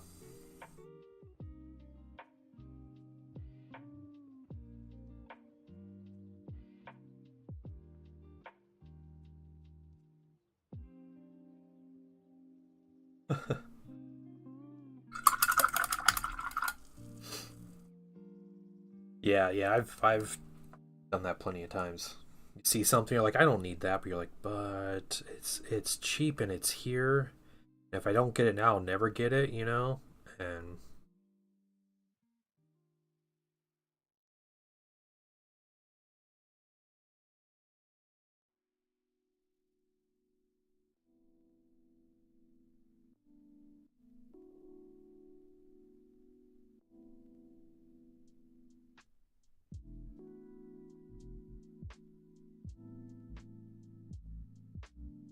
Fire the Night Battle Force boxes.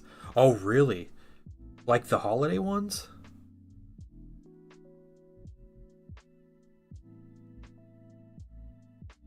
Your local store has to be the worst store in marketing in the world.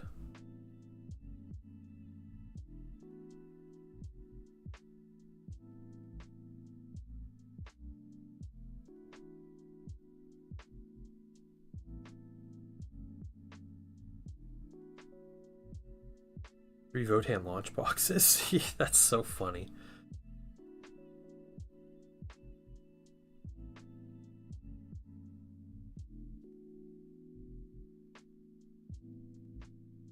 Can't keep up as it is.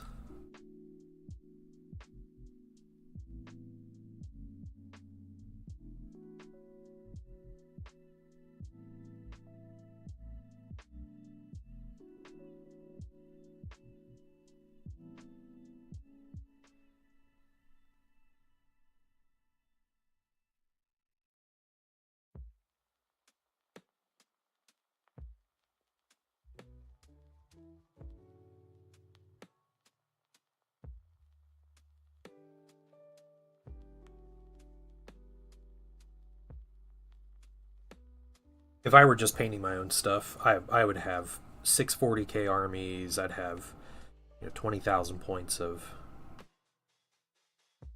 Thousand Suns. That's the way it would happen.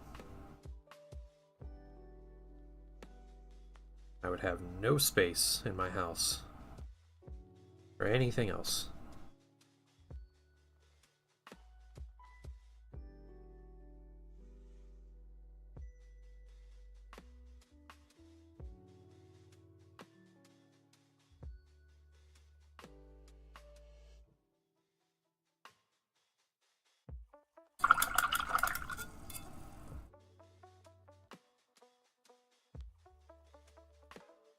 That's true. Yeah, we'll have 20. Not at the rate. If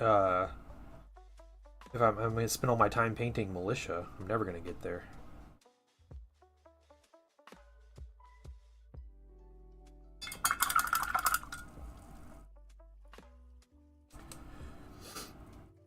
Ordered the Blood Angels box. Funny thing is, I sold that army a couple years ago when I wasn't planning on playing. Yeah, I think we've all done that, RFND. We've all been there.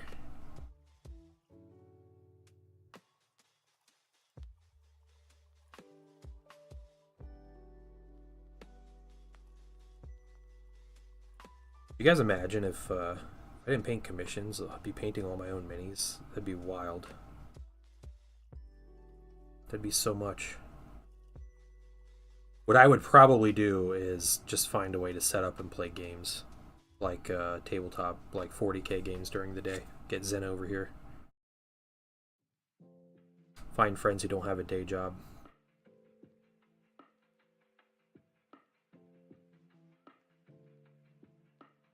My best. That's how it always ends up, man. Every time. That's what happens.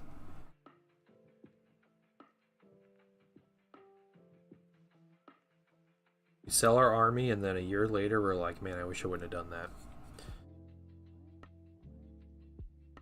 Yeah, Gosu. Yeah, dude, you could come over to Ohio and play some games, dude.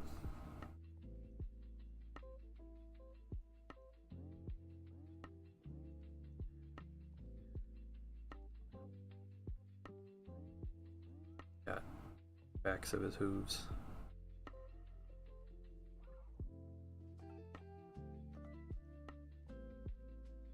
There you go. Yeah. Come join the club, dude.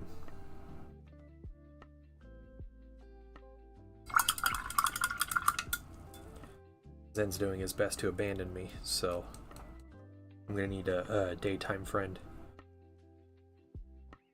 All right, guys. I think we've done pretty good on this this guy. We're gonna do just a little bit here.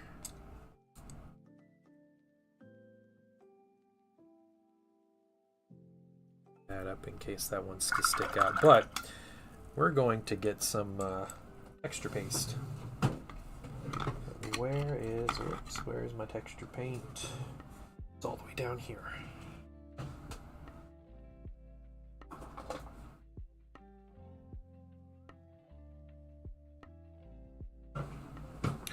Look sharp. Thank you, Deadshot. I appreciate it. Too intimidated to paint when I was starting. That's fair. Yeah, Death Guard. Death Guard are intimidating to paint. Alright. We are doing Martian bases. I have these two paints. This one is crackle paint. So you put it on thick and then it like separates. This one is a gritty sand paint like I usually use with texture paints. I think I'm going to do a bit of both. I'm going to put this down first. And then I'm going to start mixing then in this stuff around in some different places. But we're going to do that. We will not... There won't be time for this to dry during stream. So, we'll check back on it. But I'll get something else out. We're going to do something else. That's what we're going to do. I won't make you guys watch me play video games or anything. But that's what we're going to do. So we're going to put this down first. I'm going to get my, my tools. Where are my tools? I need my tools. Alright. We're going to get my favorite Games Workshop tool. This thing. It's all crusty because I was basing a bunch of stuff recently. But This basing tool is the most useful Games Workshop product they've ever made. Rogue Trader stream? I haven't played Rogue Trader.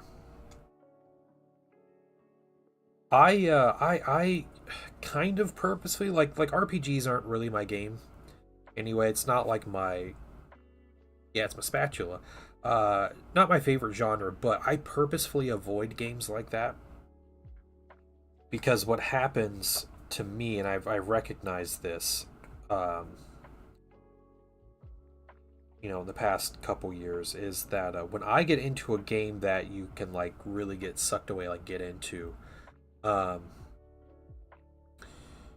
the I don't do anything else. Like I will neglect all my responsibilities and play those games, and I'll do that for like a week or 2 weeks or something, and then I'll stop playing for a day, and then I'll just be done with it. Um, yeah, so I tend to stick with games that don't require as much of like involvement. Um, there are definitely games I want to play that are, like all in and everything. I really want to play Mountain Blade Bannerlords again, but I can't bring myself to do it because I'll play that game for a week straight and I won't do anything. I hear a lot of people say, "Yeah, I mean, that's the internet though, Aslan." I don't pay attention to anything I hear on the internet anymore, especially like people's opinions. I am an honest believer that we need to stop doing that. Um, if people don't like it, that's fine. Like I said, I've had this thing for years. One thing it has advantage it has over a brush. I've literally had this for years. I literally just take my fingernail, my thumbnail, and I pick off the paint on it. Um, yeah, get your opinions from me and no one else. That's all that matters. Okay. Yeah, the material doesn't get stuck in the bristles. It holds it nice. It's flexible, but it doesn't break. So like I don't know. There's so many cool advantages to this stuff. I want to cover that skull, but if we put this paint on, the skull's not covered. I'll paint the skull. Sitting right there. Okay, so a little bit of this stuff here.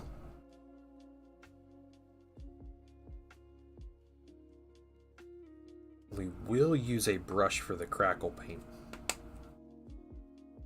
I don't game much, but having fun playing Path of Exile. Yeah. That's great. Yeah, so I have all these games. Like I've been playing Legion Tower Defense. I got Diamond rank in Legion Tower Defense. Is pretty proud about that. Exact reason I installed Civ 5. Yeah, I installed that game years ago and never reinstalled it because that was one. It was destroying my time. Um, yeah, there was that Mountain Blade, Stellaris, Hearts of Iron, War Game, the War Game series, War Game like Red Dragon, and uh, yeah, there's a lot of games like that, just destroying my productivity.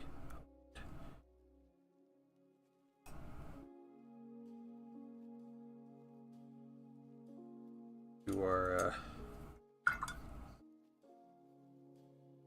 got some on here, but it's fine. It's just paint. Saturate it.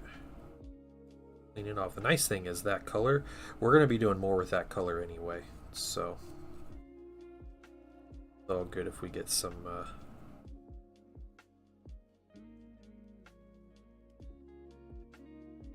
red paint. It's his little tail.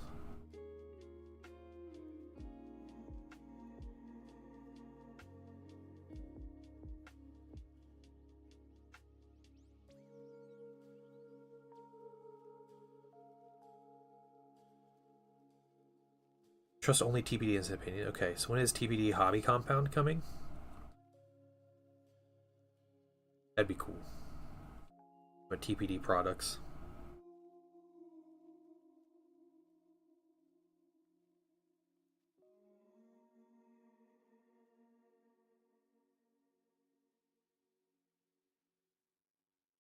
Fix these in a little bit. I do feel a little like I could have some decent opinions on hobby products at this point. I use stuff enough, right?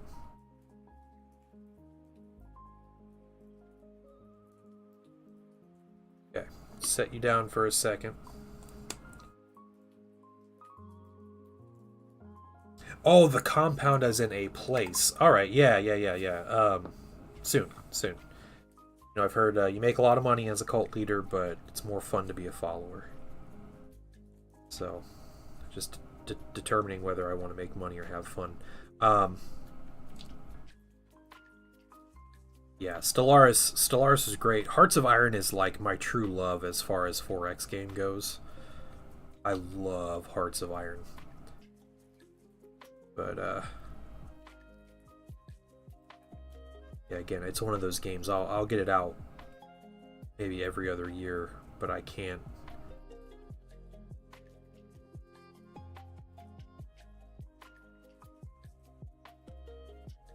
We're gonna paint all over the top of this stuff.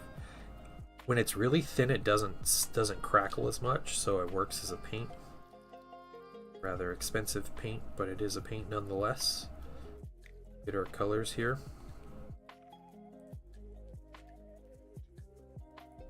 Cover that skull, that's fine.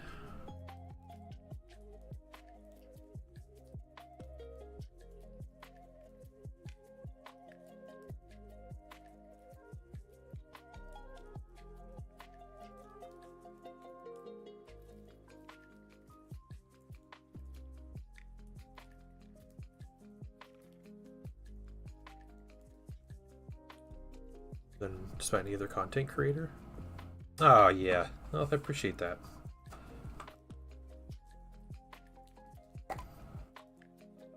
It does mean a lot.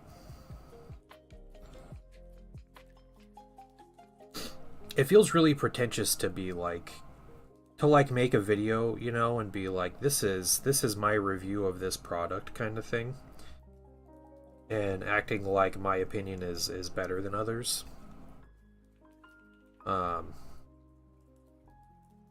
I don't know. It just seems pretentious to me, like to act like I'm an authority on anything when there are so many other people who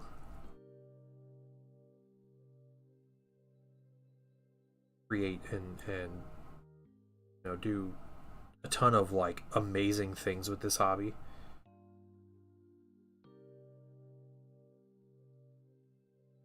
There are some people, like some YouTubers, that I purposely don't listen to because of a history of them maybe working with companies or something. Like, yeah, I feel like if I ever did like paid reviews for things, I would like to think that my integrity would still be maintained, and if I didn't like something, I would say it.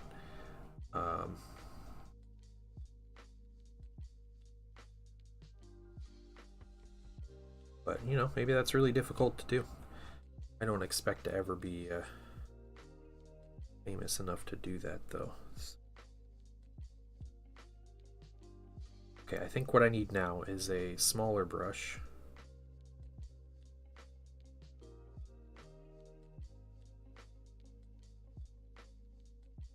Yeah, it is. It's smaller brush time.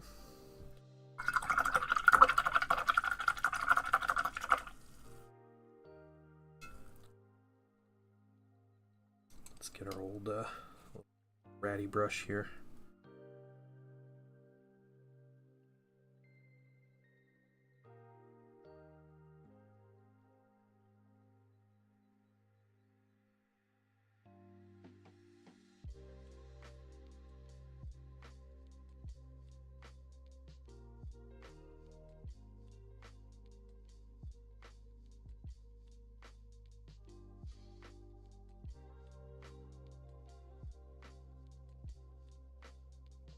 Objective fact, you would disagree. Wait, hold on. Okay. I'm gonna read all this here in a minute.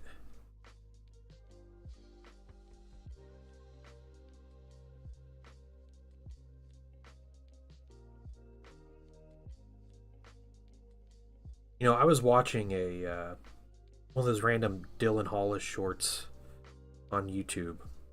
And he made a food that I didn't think would be a question about what it is. But he made something called puppy chow. And it is a snack. And ever since I was a kid, like, my mom would occasionally make it, but it was always like friends and neighbors. Their parents would always make puppy chow, and like people give it for Christmas and everything. And he made it and was like, what is this ridiculous thing and all this stuff? Like, he kind of over-exaggerates anyway, but I was like, does dude not know what puppy chow is? Like, everybody knows what puppy chow is. Like, the Chex Mix with the chocolate and peanut butter, and you toss it in powdered sugar. That sounds really good. But I just thought that was funny. Like, oh, okay, what is this? We were at the airport sending my grandma home. Not my German home. I kept asking people in the parking garage if they wanted to join my cult. Got a lot of people rolling their windows back. Yeah, that's really weird. That's really weird. My opinion is objective fact, and if you disagree with me, you're wrong, and I will look down on you. Anyway, like and subscribe. My code for discount. Yeah, there we go. That's I feel like that's YouTube anymore. Reality, you probably pay more than 99% of content creators. That might be true. Ghost, you might be right about that. Yeah. I don't paint as much as, like, I don't even know. I might paint more minis than someone like Vince Venturella, but I think Vince Venturella spends more time painting than me, at least according to like how much time he says he spends painting in a day. Yeah, so we have basing material on here, and this stuff just needs to dry. That's all that basically needs to happen here. So what I'm going to do, we're going to do just a little bit of cleanup. That's what we're doing. So let's put our fluorescents back. Got washes to put back. We got transparents. I got purple. What's that? Dark warm gray and black. It's our ink earlier. We'll set that back in its spot.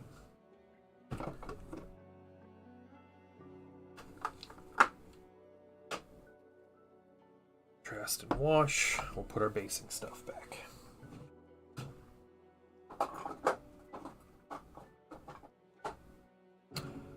All right. Yeah, if you guys have ever had a puppy chow as a snack as a kid, it's like a birthday party snack, or yeah, like instead of Christmas cookies, someone just might make puppy chow and give puppy chow to people, or yeah.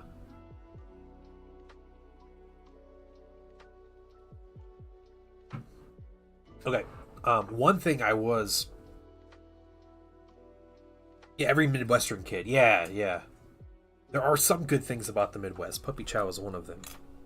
All right, we're not going to work on this guy at all, but I have this White King mini, and he got set down in a box. Apparently his hand popped off, which I think this is where it glued anyway. But he has his lance here. Sorry, so you guys can see. Here's what I was thinking. I want him to be a battle standard bearer. And I think this is the best banner I have to fit on this lance. I believe every day's a good day when you paint. Headshot, thank you for the sub, man. I appreciate that. I really do. Thanks, dude. Merry Christmas to you. Or happy holidays if you don't celebrate Christmas. That's good. Oh, cool. So my idea is he's holding up this banner, and the angle he holds it, it's kind of straight a little bit out. But we do the banner out this way. Problem is this banner looks kind of small, but is that too bad? I don't know. I don't know if it's Grimace. Yeah, Merry Grimace. I basically just want a dude to be a battle standard bearer. And I love this mini. Even though he's popping off his base, I need to reglue that. But I love this mini and want to find a good use for him. I don't see myself putting a White King on a horse to use a whole lot. A larger banner might obstruct his vision. That's fair.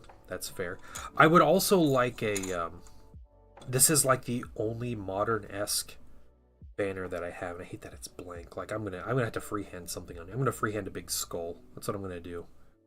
So we might do a banner painting stream sometime if I do this. But I need a BSB with my army. And putting one with my Blood Knights is cool, although I have an infantry one, but man, I hate his banner so much. That vampire.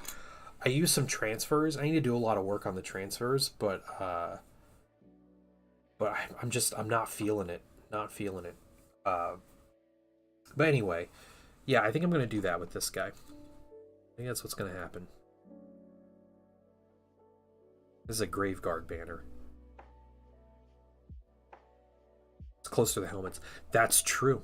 That's true. Yeah, so I think this has this really nice little like notch under it because it's meant to fit a banner pole. I could not find the banner pole that goes with here, which I think I used a long time ago in my old vampire accounts. So non-existent. So I'm gonna use this lance. I'm gonna take off this tiny little tattered banner. I'm gonna take off the spikes on the end of the lance and probably the actual lance tip. And I think it should fit. I'm going to make it so it'll fit up in that little slot there. And that'll help hold it. Should help hold it in pretty well. And at that point, it's just about finding the right angle for the banner to sit while this guy's holding it. He, like, again, he kind of holds it sticking out a little bit. So it's not straight up. But I also don't want, like... I don't want it like hanging, right?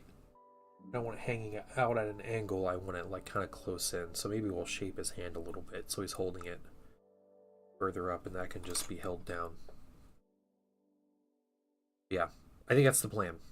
Let's plan with this guy. This is a gorgeous mini though. I love this White King mini. It's based on like old art. It's one of those like GW sculpts the mini based on the old art, and it's just a fantastic looking mini. So this will be really cool to get to. He's gonna have good colors, and he's gonna look really good sitting with my my big unit of Blood Knights. But that'll be that guy. We're not gonna work on him today though. I was messing with that last night. I went through my my bits bag. You guys want to see my bits bag for my vampire accounts? Let me explain something. This is my fantasy undead bits bag.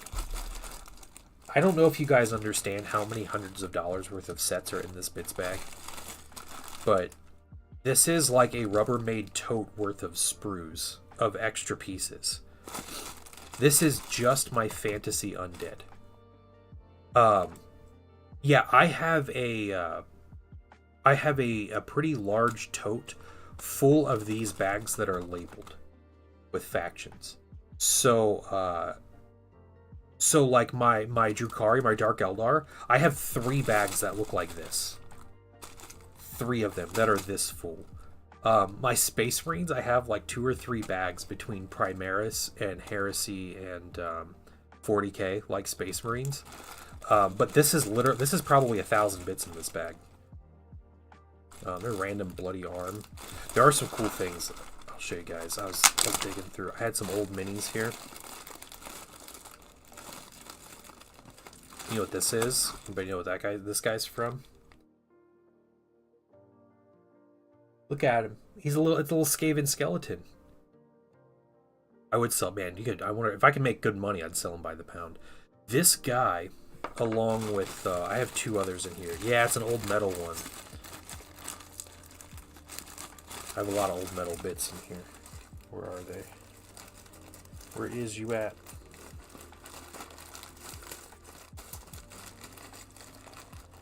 Is that one? Yeah, there's one. Okay. Where's the third one? Third one's my favorite one.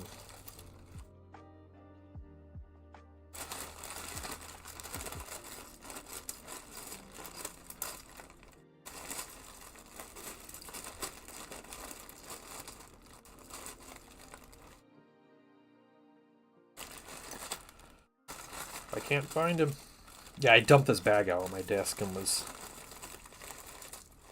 going through everything. Oh man, I can't find the last one. But all right, $10? No way, no way. $10 for 20 grams.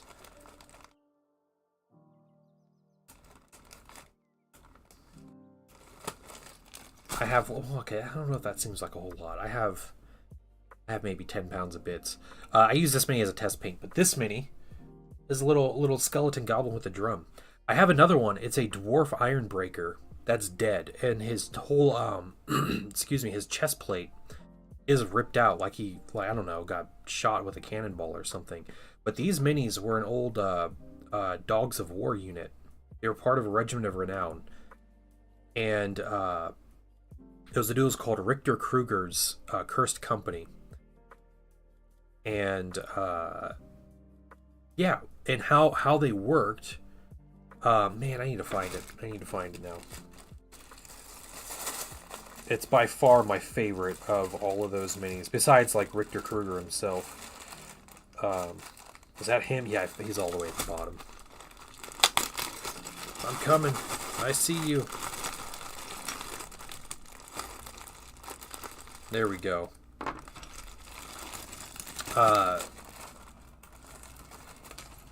Yeah, so how his rules worked, there you go.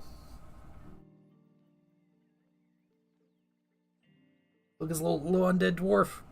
So this guy was a mercenary, and his whole lore was he did something to, he's already like a dog of war mercenary guy. He did something to make some kind of witch lady upset. She cursed him, and when he died in battle, he came back to life as a skeleton. He had a really cool looking mini. I ended up converting his mini into a battle standard bear, and I sold him a while ago. But and every time he kills someone, they raise back up immediately as a skeleton, and they start following him.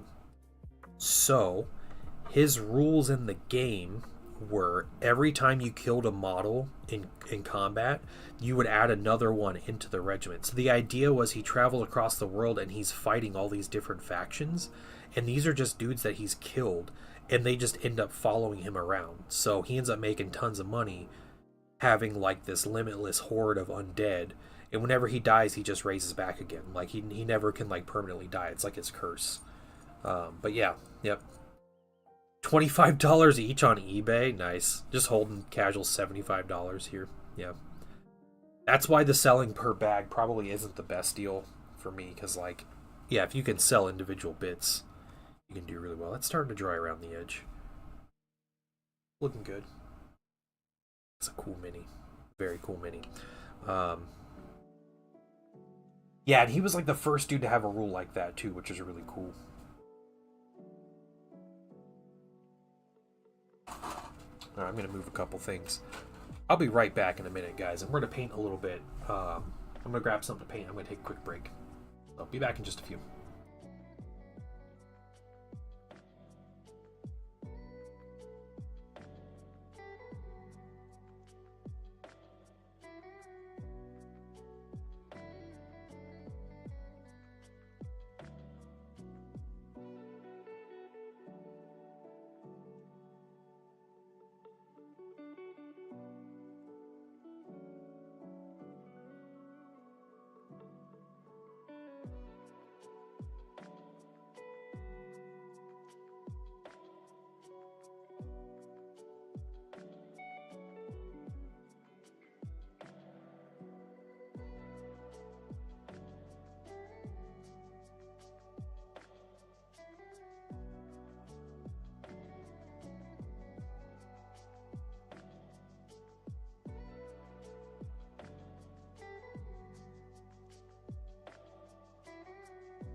Alright, I'm back. Gotta get something here.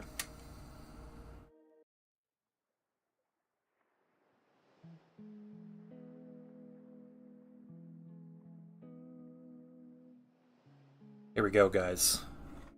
Here we go. We're getting the timer. And we're gonna paint some militia. I am going to work on black. So the first part of the black I'm going to work on is their face mask. So we're going to go through and just get the face mask in black. I'm going to time it. And Aslan, you're talking about Necromonger rules, right? Keep what you kill. No, it is cool for like more time or something. I agree. So we're going to time this. I'm going to go through 100 minis. We're going to paint a color, and then we'll see where we're at. I need to still figure out where to go on some of these minis, but black mask is definitely a way to go, and we'll talk about it from there. So I thought about painting a test mini.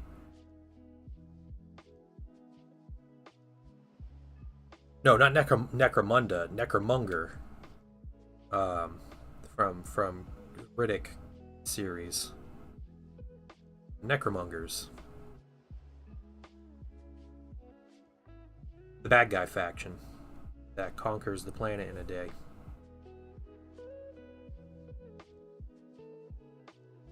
Let's just do their rifles too.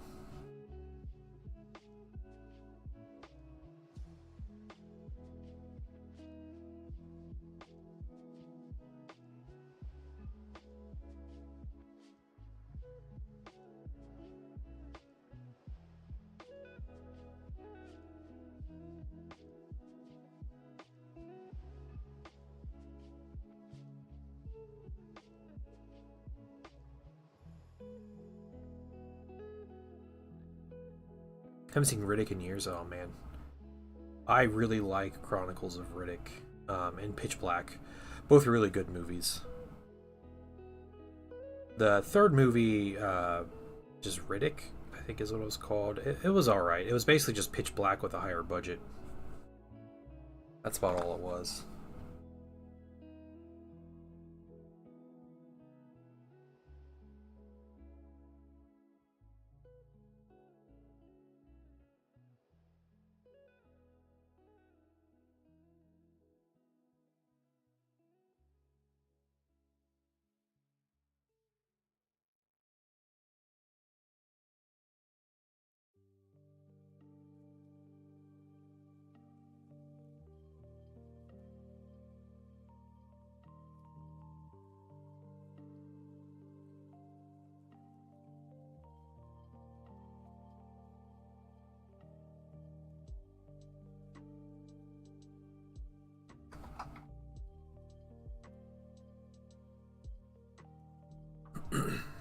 Yeah.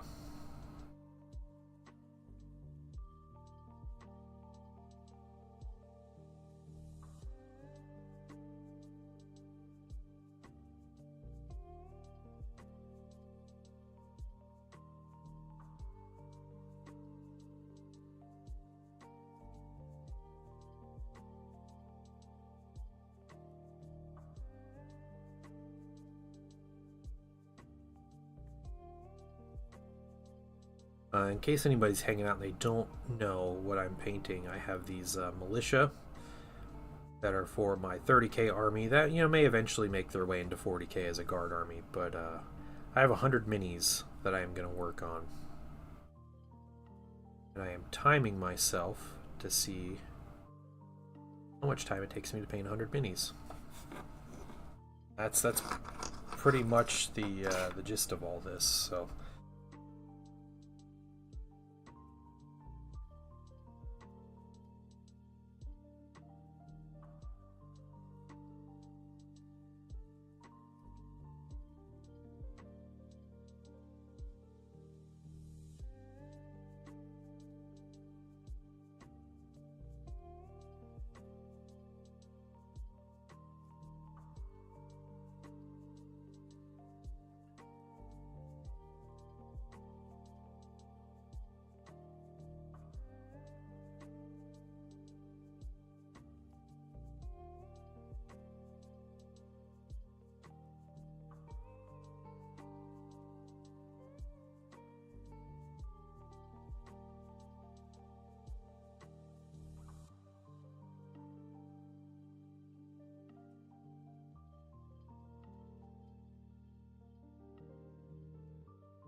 Yeah, I do think I need to grab a just one mini on its own. Officially get down a color scheme that I want.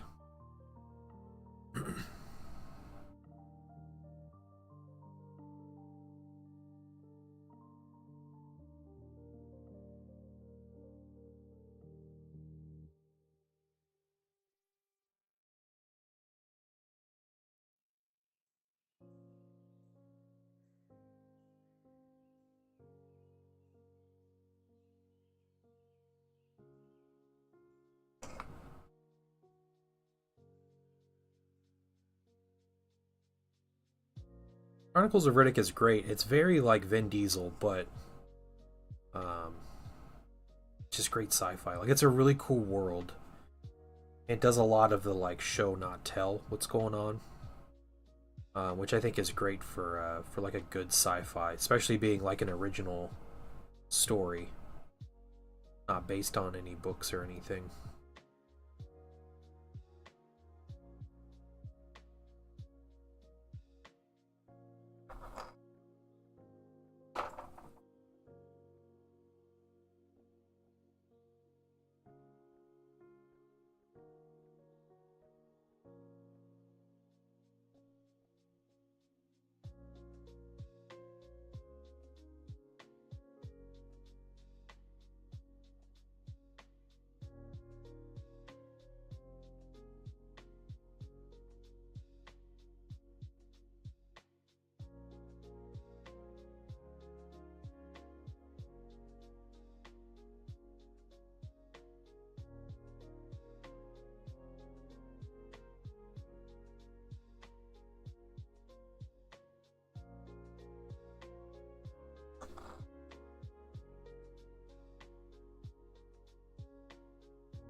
And we'll rinse our brush.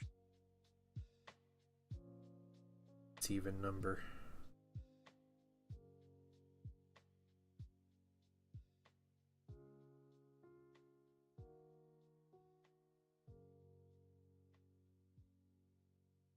My big goal is to finish these before the end of the year. So we might get a solid 4 hours on them tomorrow. That'll be the plan tomorrow, is to continue. I might just finish Vashtorr tonight, or 6, 8, 4.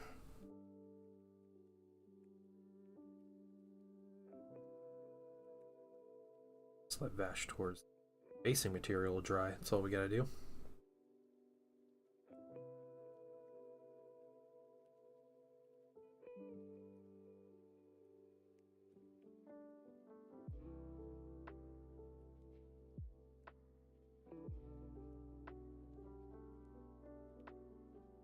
Yeah, I'm just using contrast Black Templar.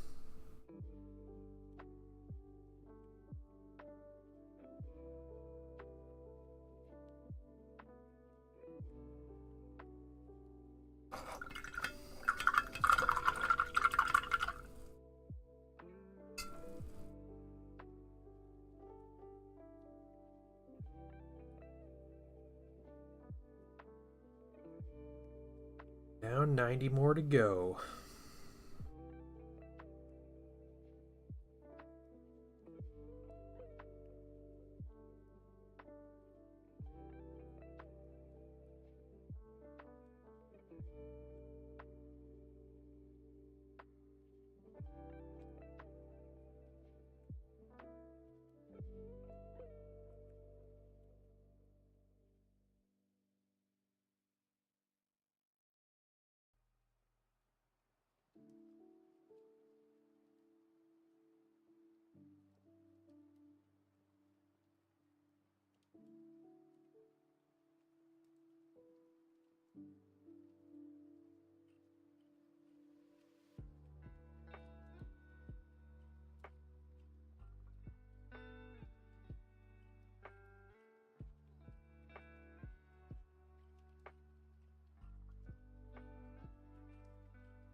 You looked at Trench Crusade at all? A little bit, yeah. It's not really like my thing. I think it's, you know, like hopefully it does well and it's really popular and everything, but it doesn't particularly interest me.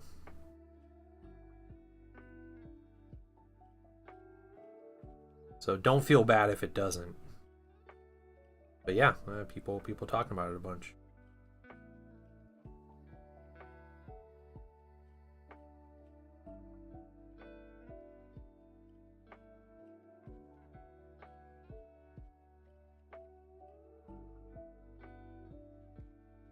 Honestly, I don't like the style of the minis too much.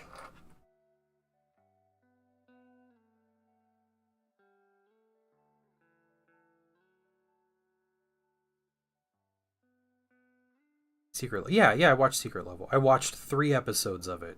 I watched the Armored Core, Mech Warrior, whatever it was. That episode I watched. D&D and the 40k episode, and they were all pretty good.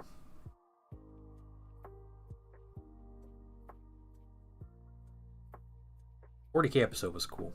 My biggest complaint about the 40k episode was they drop down. It's 3 Blade Guard veterans and a lieutenant. Sweet. The initial shots and everything, they use their shields, they just block everything, no problem. And then they drop their shields to fight and they don't pick them back up. Like, they just leave their shields. Like, do you do that? Like, I'm pretty sure their shields are literally called a relic shield. Like, it is a relic of the chapter.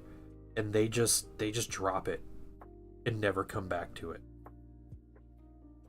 It was the weirdest thing to me.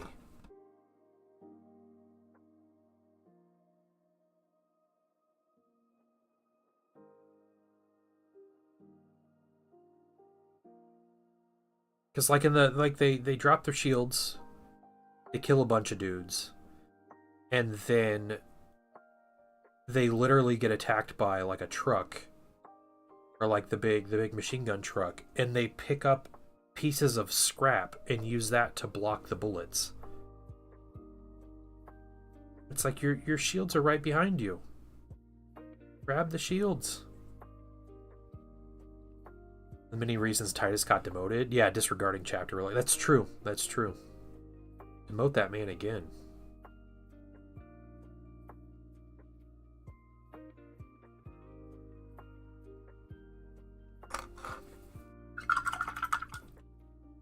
No, they're not holding shields. They literally pick up scrap from the ground, from like a broken motorcycle or truck or something, and they use that. They use their shields once, the very first time they're getting shot at, but they drop them to go fight, and then they don't pick them up again at all. It's a minor thing. The animation was really cool. I hope there's a lot more of it and all of that, but yeah. Watching, I was like, what are you doing? Pick your shields up.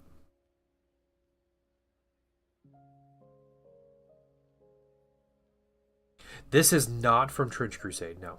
No, these are militia that I printed. They're actually made by, the STL files are from Quartermaster 3D is the name of the creator. He does a lot of Middle Earth and some 40k stuff, some like guardsman equivalent stuff.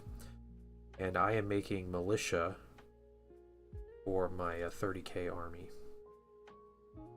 I have 100 of these guys, and I'm timing myself to see how long it takes to paint. So we're doing these colors right now, about 15 minutes in on this black.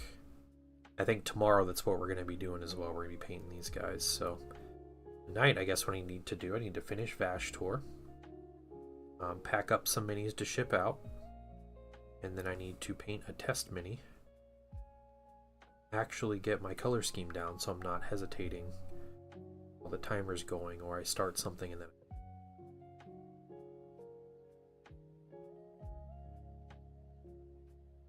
Welcome in, though.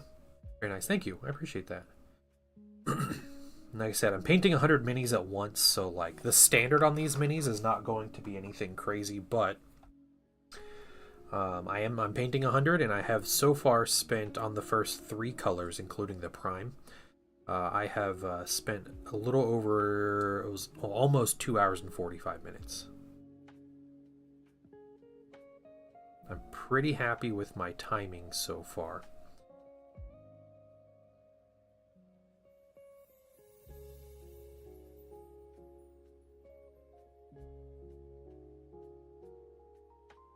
That extra stuff. His backpack is going to be black.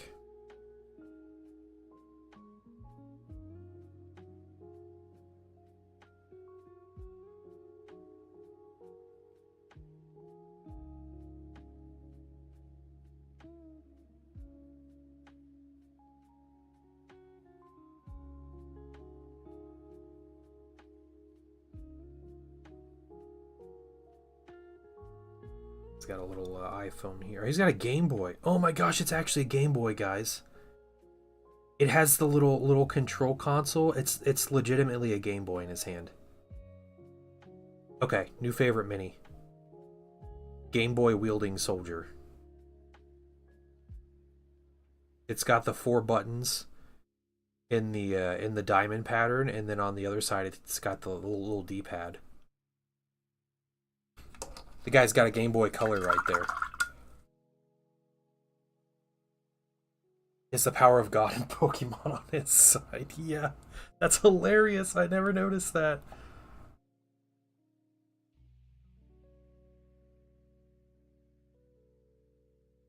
I'm going to spend an extra hour and a half just detailing that one Game Boy. I'm going to make it the purple, like, clear, like, transparent case. You guys know what I'm talking about? The Game Boy Color with the purple clear. The purple transparent. That's what we're going to do. Yeah. You guys are going to watch this on YouTube. It's just going to be timing, and it's going to be like, oh. Like, and now, you know, it's been 7 hours, and I finished everything, but now I need to go back to this, and it's only halfway done. The video is only halfway done.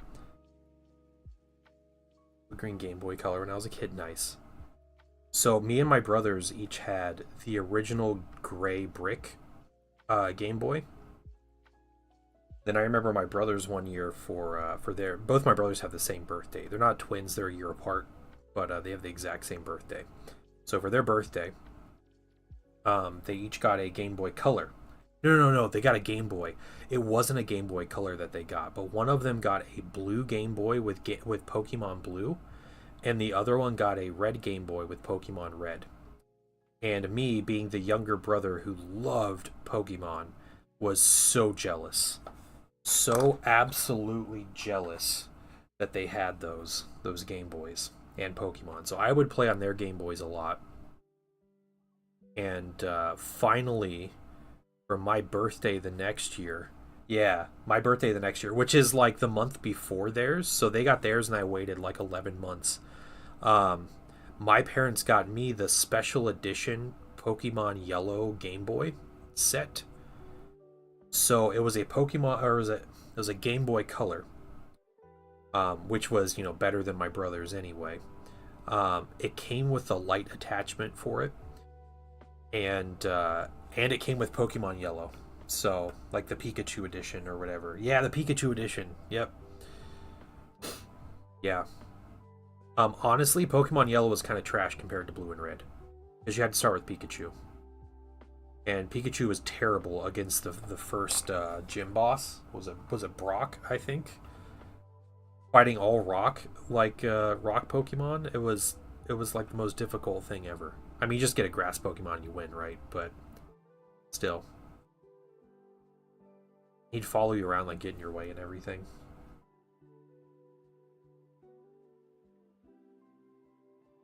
Yeah, so I had the games on color.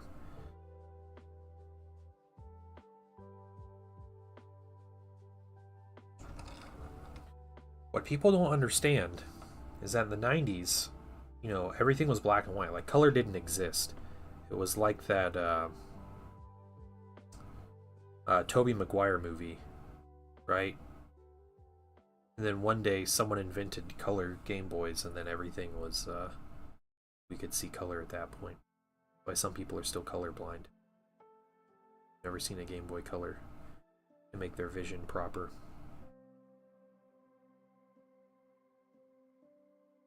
Please believe everything I say.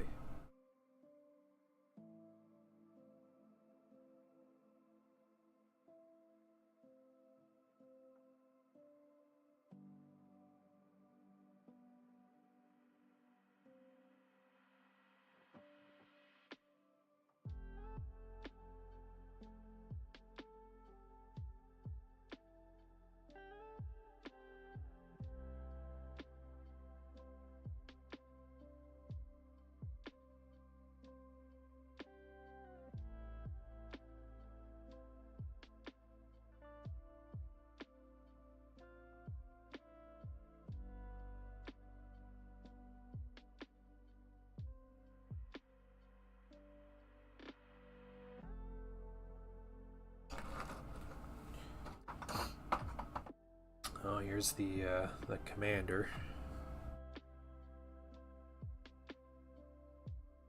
I think I'm gonna do his helmet in black, but I'm not sure yet. So we're just gonna keep it as is. We'll do the hilt on his sword, maybe.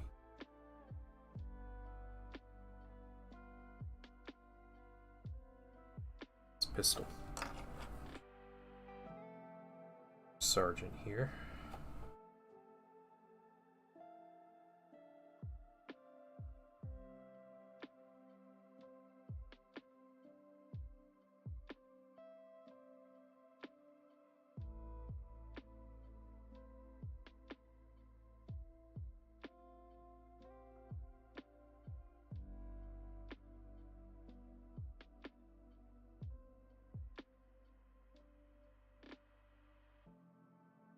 We got the banner guy. I'm getting all the cool, interesting minis out of the way quick. I don't like that. The rest of this painting really boring. Now this guy has a strap on his weapon, which I'm pretty sure is against regulation for this particular militia unit.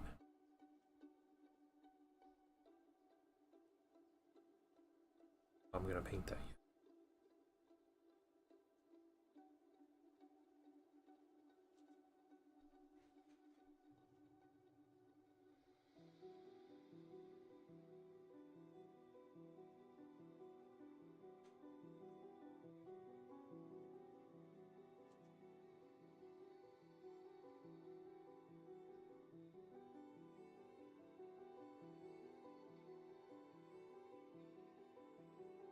One of my goals with these minis are to use no metallics or very little metallics on the minis, because those will just slow me down. So, you know, weapon casings are going to be black. I might do sword hilts on the sergeant in gold, the different sergeants. And ensign commanders and stuff. Those might be gold, but otherwise... I guess the actual sword blades too need to be silver. So very little metallics. That's what we're doing.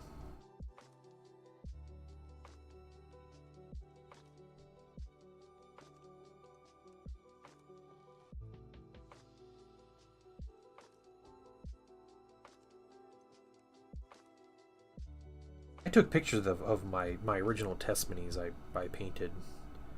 I need to go through there and figure some things out. I'm not sure. They all have like flak armor on under their little like ponchos, and I'm not sure exactly what color to paint those. I originally painted them in red, and I was thinking a deeper red might be nice, but then I just don't. The red looked a little plain and like stood out, kind of like a sore thumb. I don't know if that's a great idea to stick with that. I do want some red on the minis because it kind of blends them in with the rest of the group. I could do gray and then some red as like a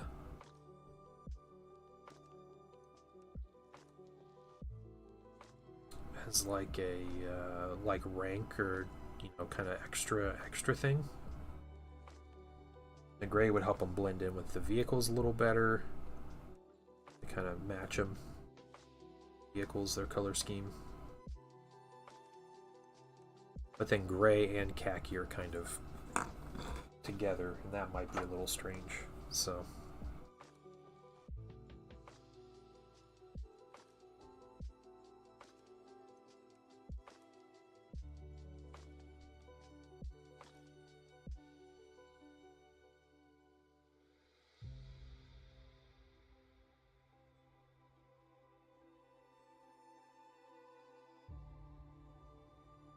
camo green. Camo green. Yeah, so the thing about camo green though is that's like contrary to my whole like Thousand Suns like Prospero theme. Like otherwise a camo green I think would look really good. I think that's a great idea. I just don't see how that would like tie in. The color scheme would tie in.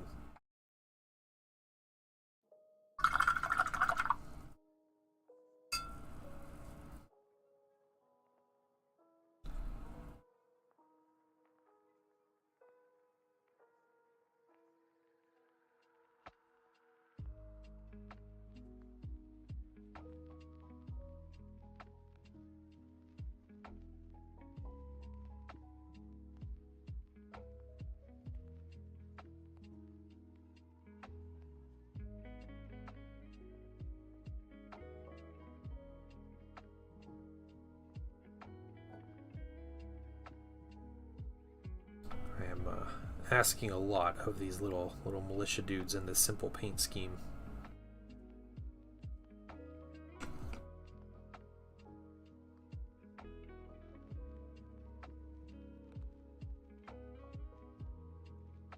I think I like the idea of red on the important characters though.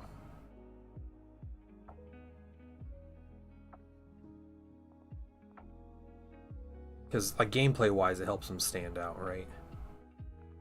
That's what you want. Rick Red. There's no highlights. No highlights on these minis. But, yeah, a brown, like a mahogany type brown. Something like that. I'll put that on the list to try out. Like a dark wooden brown. Okay. By invoice? Oh, dang. That's a nice invoice sent out. If you just want to pass that, not the invoice, but the, you know, the payment received to the Painting Dad 365 at gmail.com. Actually, it's just Painting Dad 365 at gmail.com. I'd appreciate that.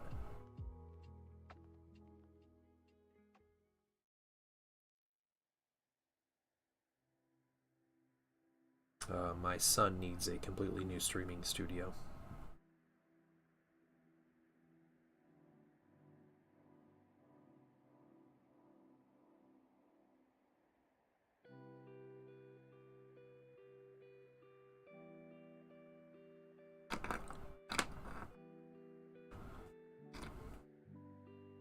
I had a job some guy asked me to do for him.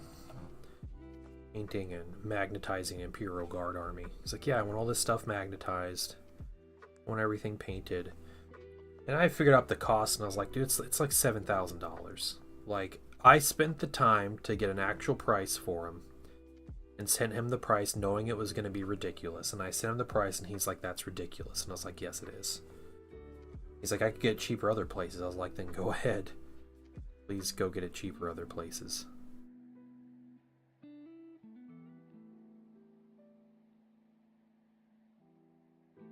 You can do Battle Force 2 bar? Yeah, I'll do that, yeah.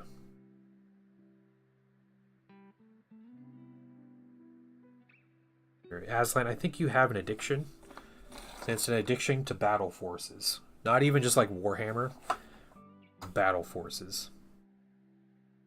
Yeah, I mean, if he wants to find someone in a, you know, Eastern Europe or Southeast Asian country that'll purchase and paint and, you know, send him the minis for that kind of price, then sure. That's fine. Hey, Zen, what's up, man?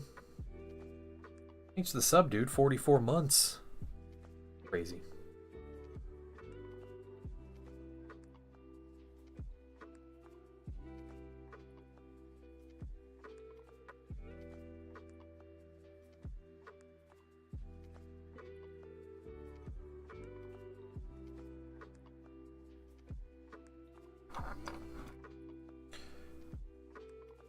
I like value boxes. Yeah, yeah, sure, sure. His job outside regular hours. Oh, okay, okay. So though, nice. I mean, get for outside regular hours, I guess.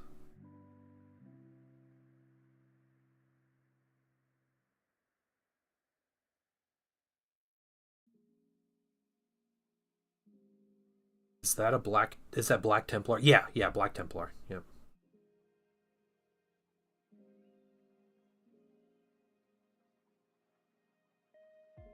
That's the paint I am using.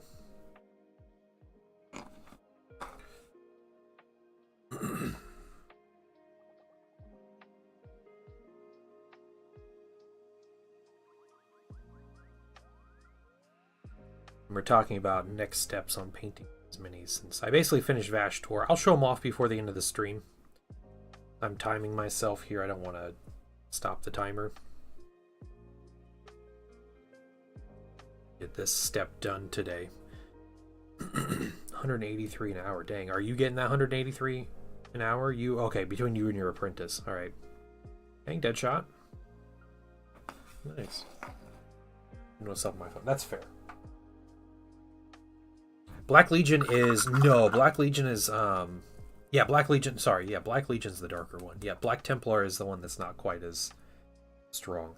It might be the same pigment, but I just think that Black Legion just has more of it.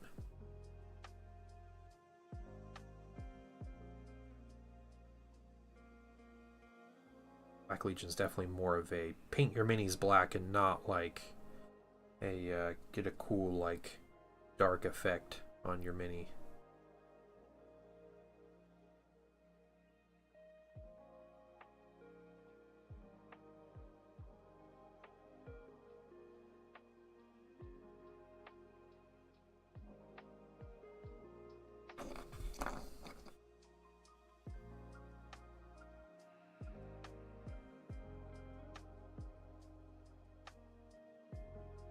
You're getting that's nice. Congrats, dude. Happy happy holidays then with the nice check.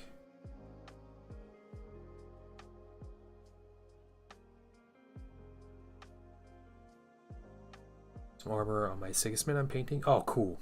Very cool. How are you gonna do it, Gosu? What are you doing? Black and coal black? Domino mini? Yeah.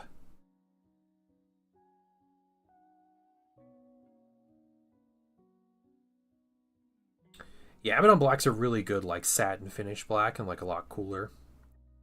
So we were talking about that earlier, Zen, about blacks and grays and trying to separate them out on minis.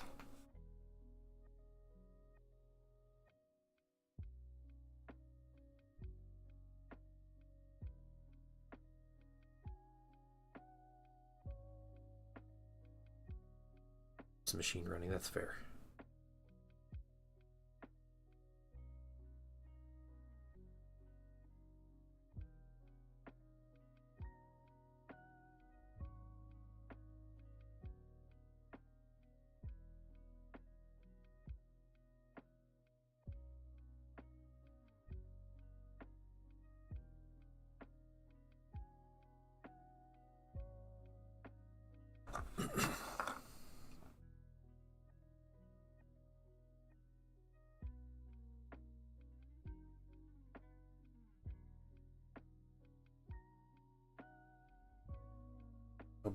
Brown might be really good for the armor, actually.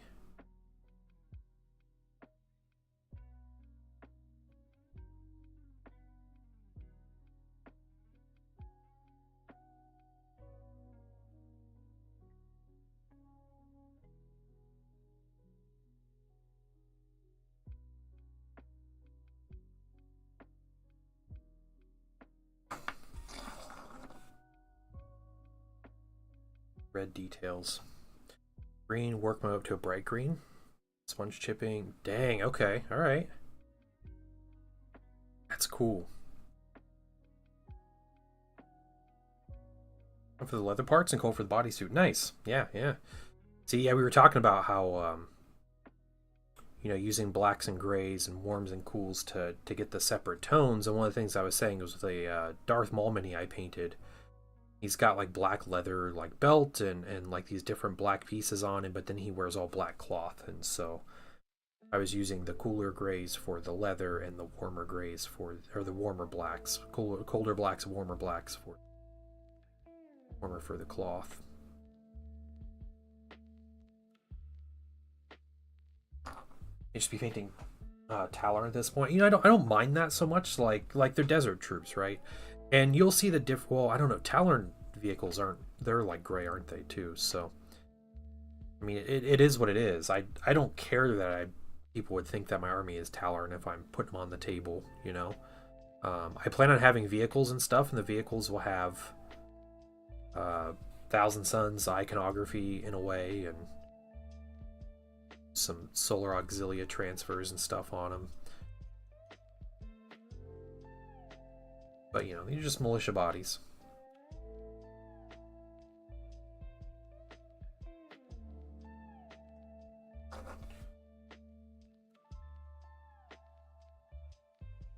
Just so many militia bodies.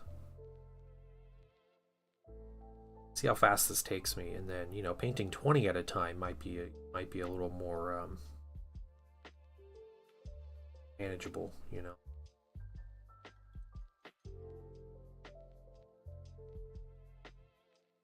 It's 100.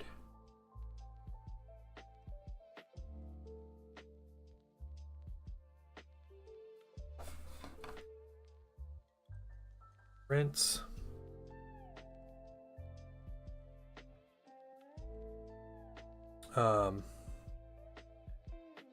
Satin finish, yeah.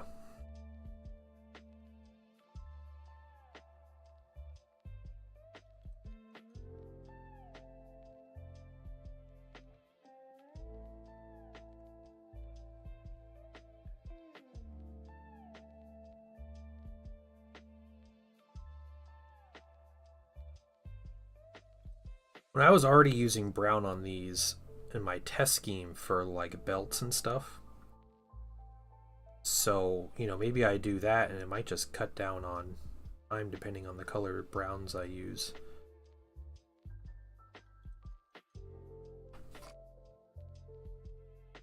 Okay, let's rinse, and we need to get more paint on the palette.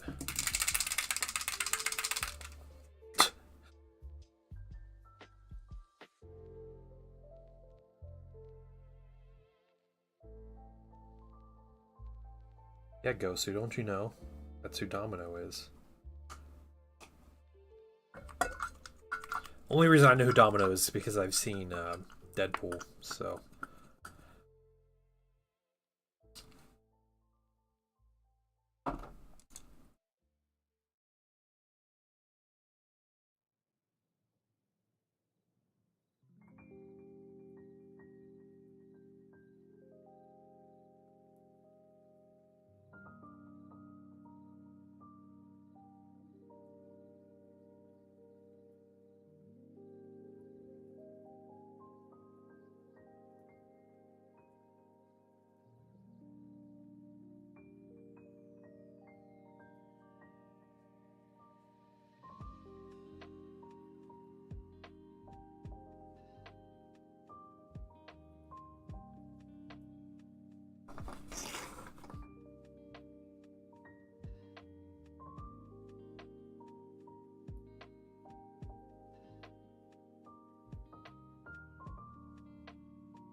Trying to work quick through here.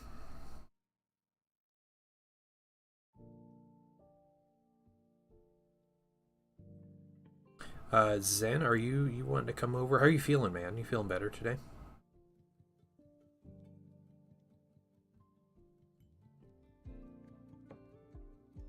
And follow up. Are you you think you're good to chill on stream tomorrow? Yeah, alright. So it'll be a Zendral stream tomorrow, guys.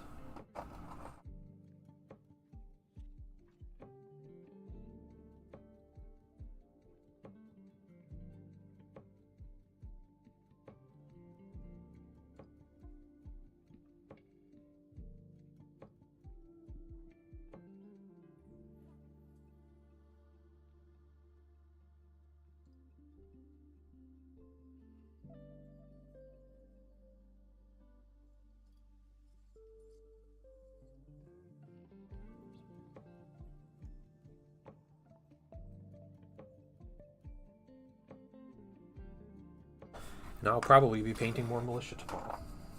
Or the same militia, just more colors.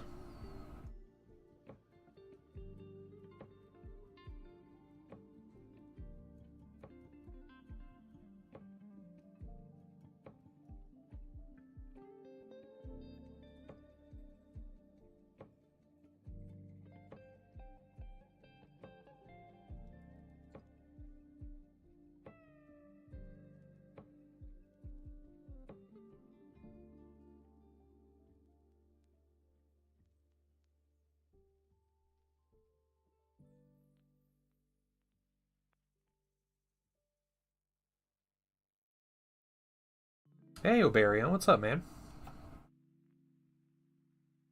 How are you doing?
Your timing and painting. And add this to the total. What we're doing. Not much box paperwork. Oh, fun.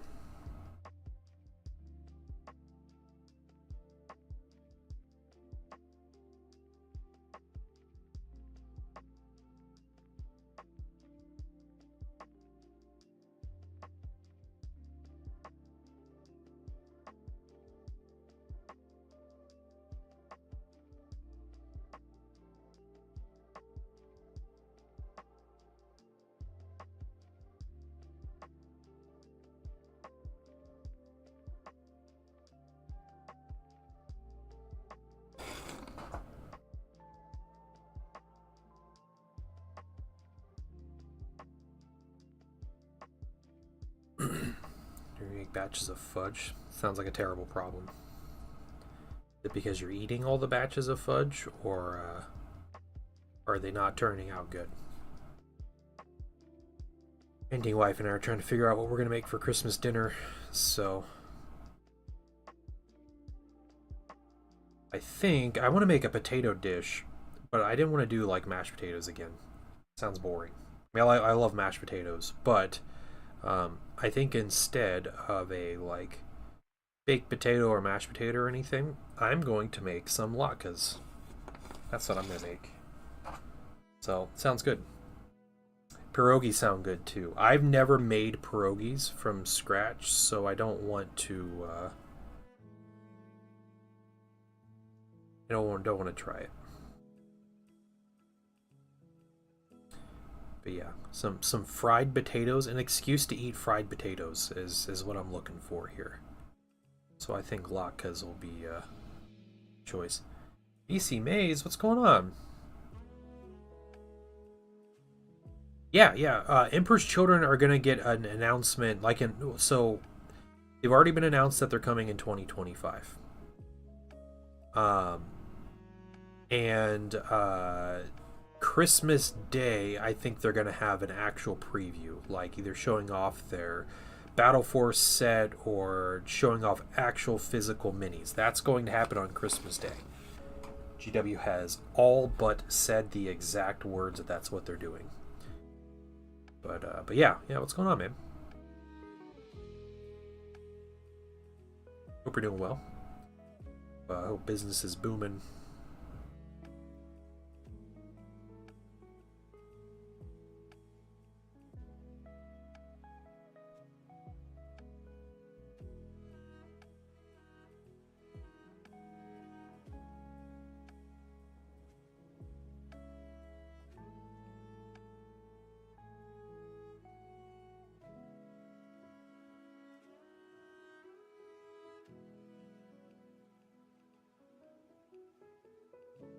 And rinse. But yeah, I think we're gonna cook some green beans for Christmas dinner. Should be good. Beans in the skillet. Blanch them and then you put them in the skillet. You kind of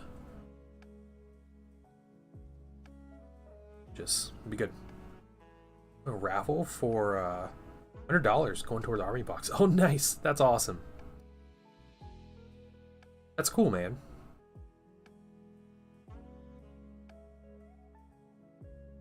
Necrons are cool. I have a couple boxes of Necrons that I'll assemble and paint one of these days. Too many other projects, including this giant one. But basically finished another job today. And they have that and another one mailed out tomorrow, hopefully. I can start on the next one. I think I might take a little break around Christmas. Maybe I'll assemble a bunch of minis, but I think I will stream some next week. I've been thinking about next week's streams. Obviously not streaming on Christmas Day. I'm also not streaming on Christmas Eve, because it's Painting Wife's birthday on Christmas Eve, so I'm not streaming on her birthday. But Painting Son asked to stream with me. We might do that one day next week, maybe a Monday stream or something. I also have family coming in, so might try to stream on Thursday. We'll see what's going on.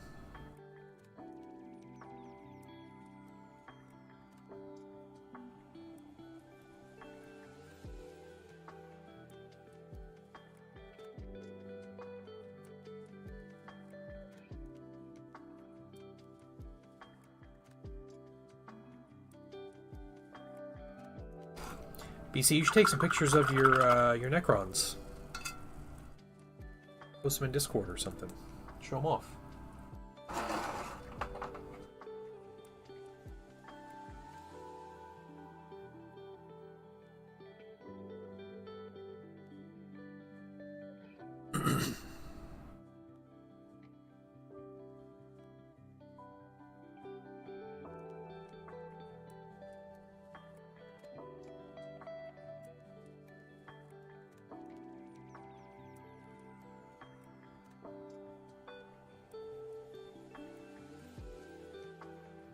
If you guys are ever curious about seeing minis that I've painted, I will be putting I occasionally put pictures on just Discord, like when I finish some minis and stuff, but Instagram or Threads or Blue Sky, I'm on there and I'm posting pictures of miniatures I've painted every day. So I have a decent backlog to get me a couple months worth of everyday posts without updating or without painting anything new. So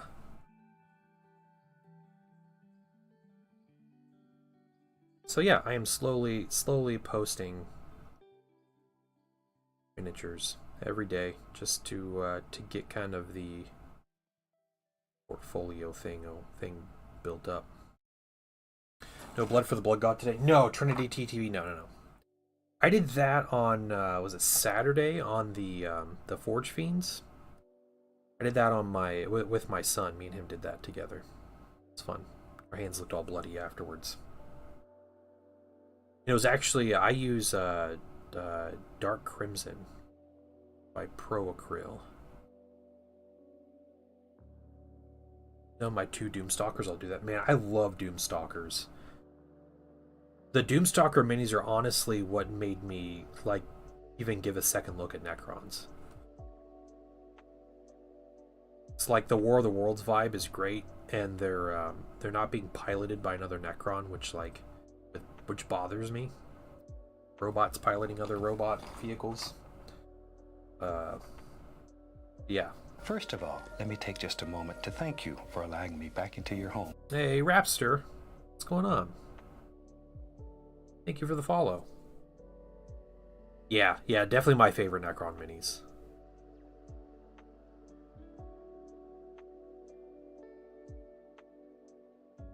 Gonna attack my Nurgle. Oh, that sucks. That sucks. 'Tis the season, right? We're doing our best here at the painting household to keep some semblance of health through the holiday season. Because yeah, we got family coming in, I'm making plans, do things with people, so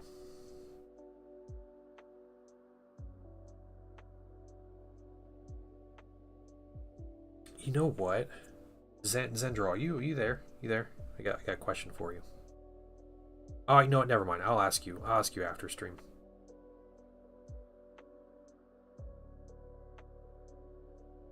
Remember to ask you. 2 pictures of them, one in normal light, one with my UV. The black. What? You got black light? You got like glow in the dark paint on them? That's cool.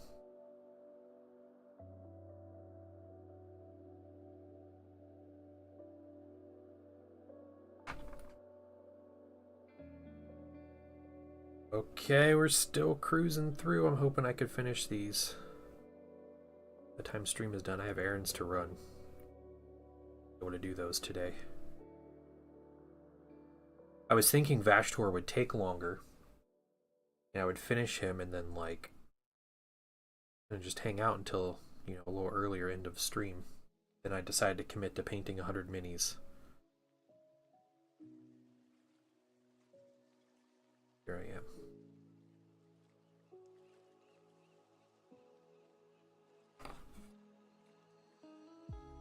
Is that Crucial's doing? The fluoro paints? Yeah, they do look good. Red gunmetal scheme? Nice. Alright, well, I'm excited to see what you got. So, whenever you're ready, man, I'll look forward to pictures. Especially, yeah, Canoptic Doomstalker.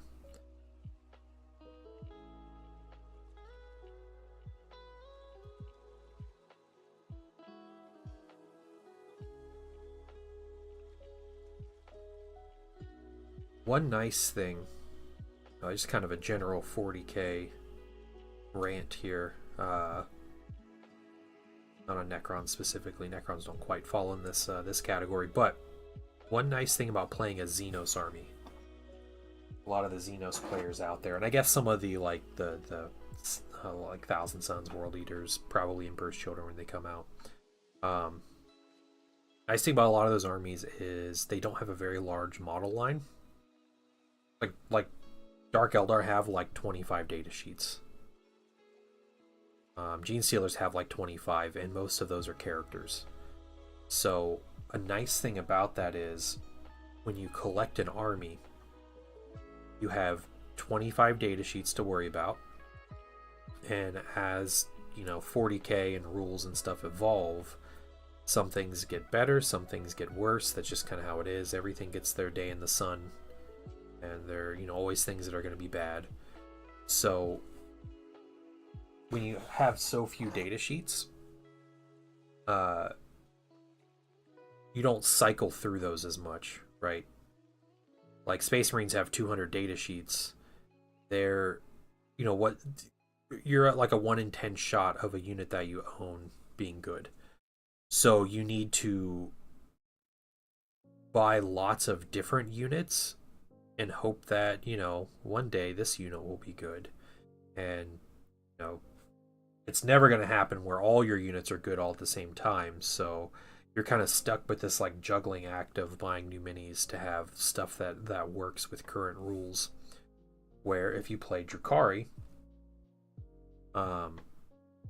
you buy a Raider, like Raiders will almost always be relevant because it's how they play. But, they have 3 troop choices. And, whether the army itself is good or not, the way you build your army to make it work will always be fairly narrow, at least in the unit selections. Obviously, some things get better, some get worse, but each spin an edition, you kind of build out your army to fit one style of play. Next edition comes out, and that style of play is not so good, and the other one is. But then you just build out the other one, and like by the time it'll kind of go in a circle, and then you're good.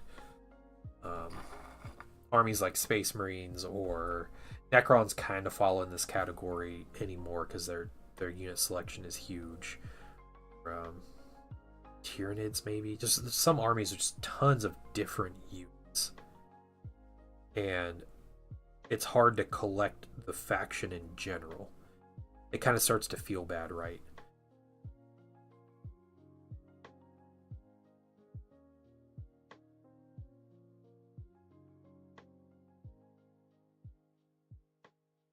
Yeah, Votann World Eaters will get more units. World Eaters need something other than, like, I run up and hit a guy with my chain axe kind of unit. Wish that we could think of something. RGSE Votann are pretty slim. Yeah.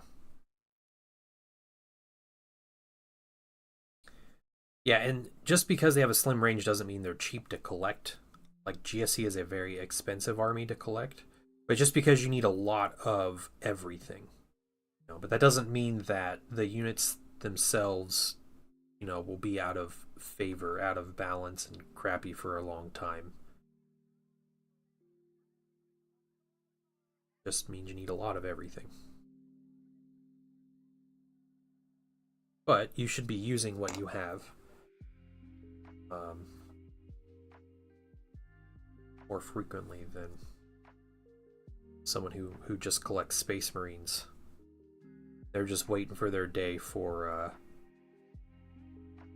was going to say like Outriders to be good, but Outriders are apparently pretty decent now. So like, they have their day for Outriders, but then if they had a bunch of aggressors are really terrible now because they were all point costed to work around one detachment's enhancement, and now that enhancement was nerfed to the ground, but the aggressors didn't get a points drop. So, like little things like that happen.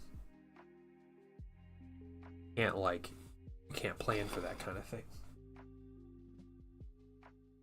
Be hoping that the detachment would bring some fresh air, but sadly it's too bad. Which detachment are you talking about, Primarch? One. So, yeah. I think overall the detachments have been really, really neat. There are a couple that are super boring, but the Votann are by far the most uninteresting one. They're literally like read the core rules. Here's your detachment. Cool. Like I don't know. I was reading, it was like this detachment plays Warhammer. That's what it does. Doesn't do anything, no tricks, no neat things. It's literally just like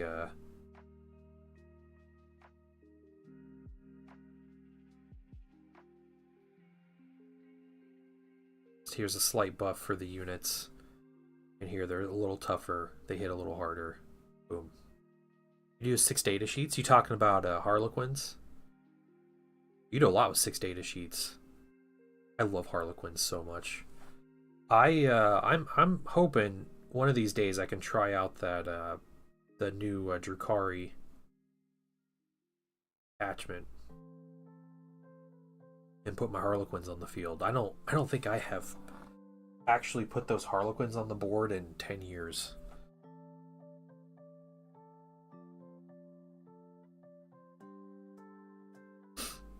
One thing you don't like Harlequins? You need to paint a Harlequin and then tell me you don't like it.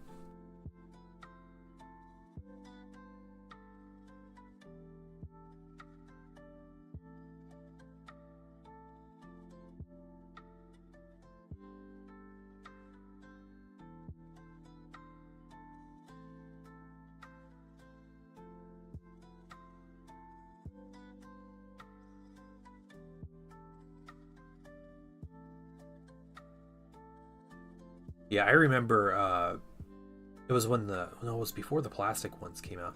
They were actually some of my first Finecast minis. I bought them as like a let's try out Finecast. And it was right when 6th edition 40k came out and they allowed alliances because Harlequins were part of the Craft World Codex in 5th edition. And 6th edition came out and Dark Eldar and Eldar became like trusted allies, like the closest ally you could get, which was weird but okay. So I made a Farseer. I made a Dark Eldar Farseer mini. I made Eldar Rangers. I converted using Dark Elf pieces from Warhammer Fantasy Corsair kits, so they have capes. And I got some Harlequins. Like I want Harlequins with my my troops, and then Harlequins got their own codex, and I bought like a plastic box of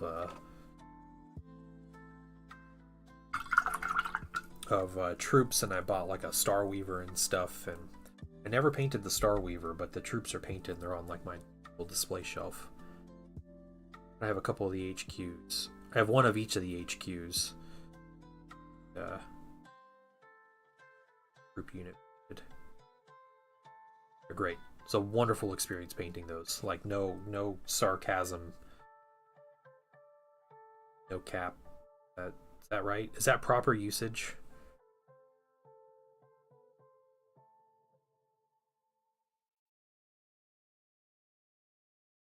Nurgle Demon's detachment really simple. Take attachment. Only take Nurgle. Do +1 invuln saves across the board. Yeah, +1 invuln saves is cool. Just make them more durable. Yes, actually, yeah. Got it. For real, for real.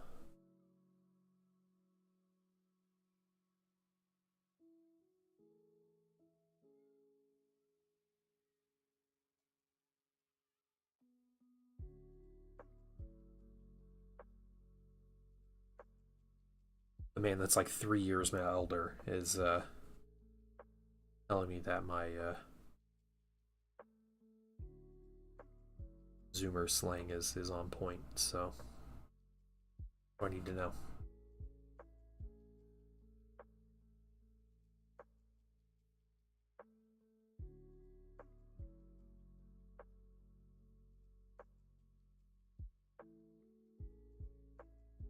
Alright, we're still moving through this little like 45-second step.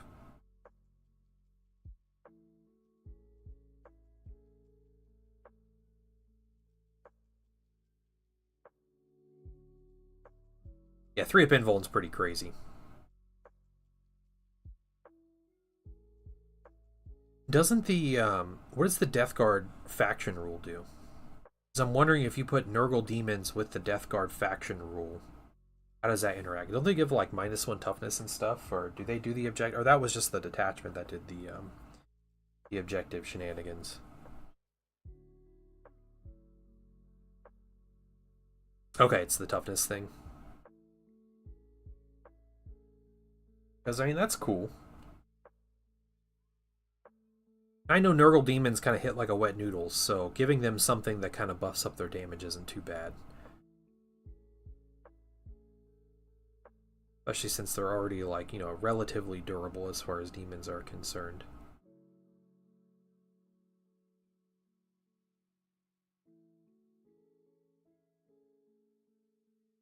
How about 20 more of these dudes?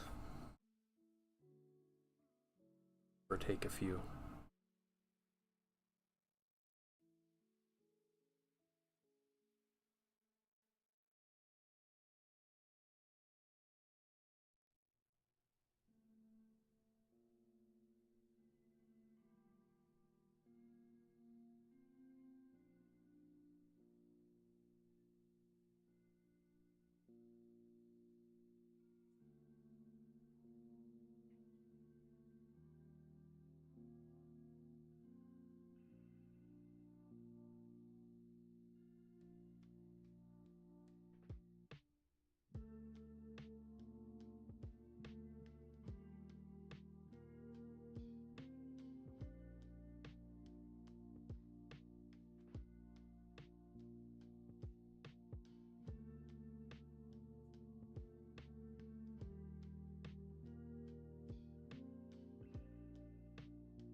Current attachment wants to battle shock.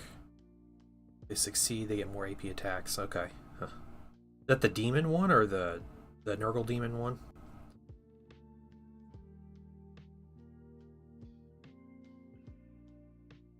I do not like faction mechanics that do stuff with battle shock, because battle shock is pretty worthless.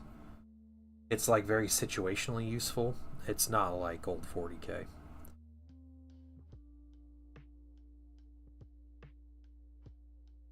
Building an army around hoping your opponent fails 2d6 rolls is not very good.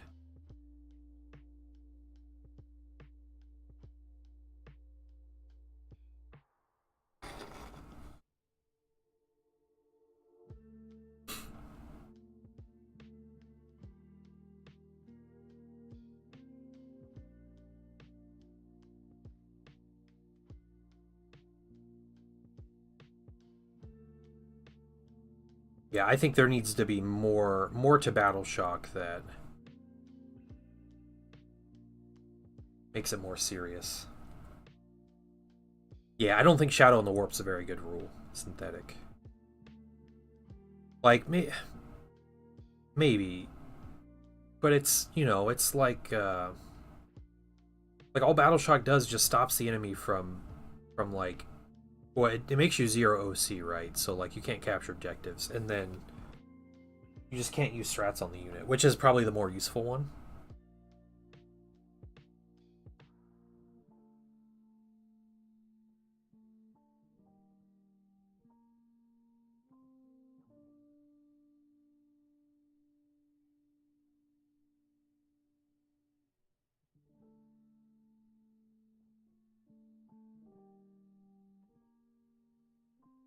Yeah, desperate escape. Okay, yeah.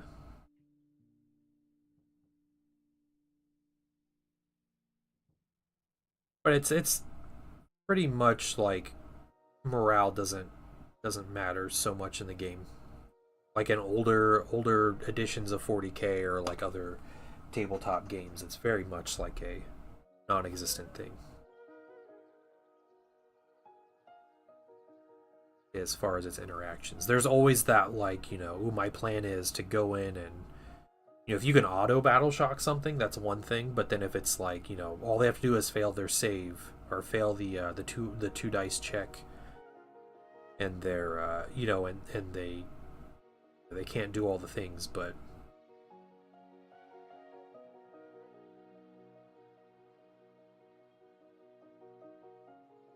I don't know. It's like it's useless through 85% of the game, and then 15% of the game it can like change the game and stuff, but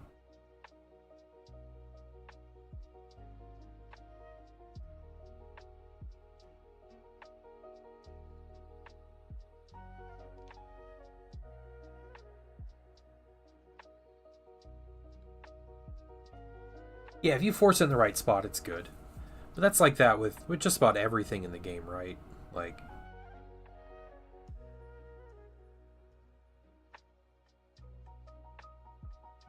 if your whole army is built, you know, like your faction rules are built on your opponents failing like 2-up, or not 2-up saves, but like failing battle shock, then I don't think it's good design, just because, like, unless you're doing a lot of extra things. I think the demons do extra stuff, right? The demons detachment or whatever. But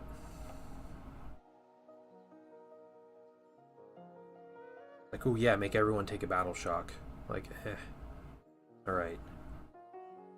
Normally the units that are benefiting from stratagems the most are units that are really good leadership. Or yeah, your opponent can just spend a CP and ignore it.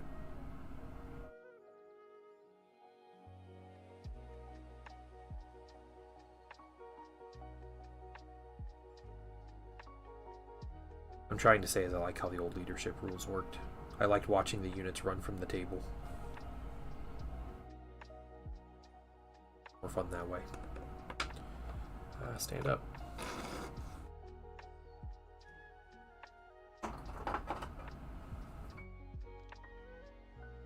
Battle shock based armies had additional effect. Yeah.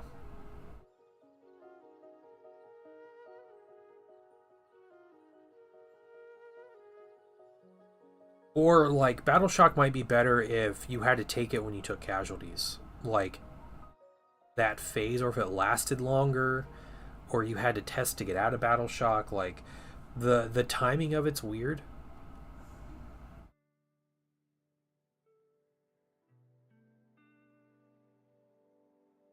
I think there's some issues of like when, not like confusion of when it happens, but issues of like it doesn't really matter. Like the Tyrannid one, doesn't the Tyrannid one happen at the start of the Tyrannid's turn? Or is it like start of the battle round or something? Like, I feel like it's some way where it doesn't affect the enemy capturing objectives. It's literally just like desperate escape and stratagem usage. Doesn't quite seem right.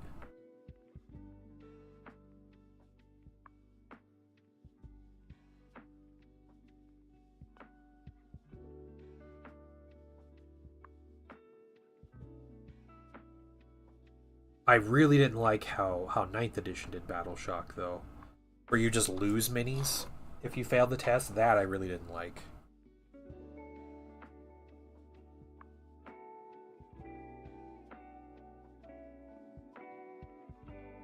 Yeah, it used to be you just had models straight up die when you failed a leadership check.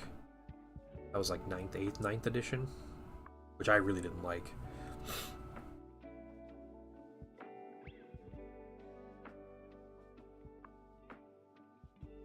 Look at Primarch trying to slow me down. Posting books in chat. Read it in a second here.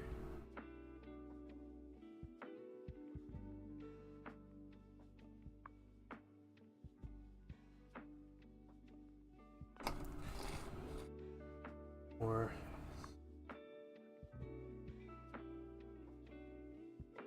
14 is left.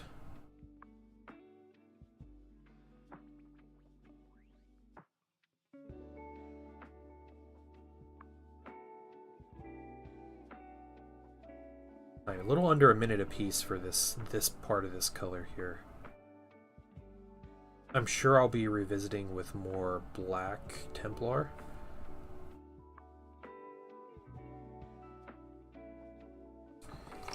But that might be tomorrow. It's either players. Okay, that's good to know, synthetic. So it's a little better.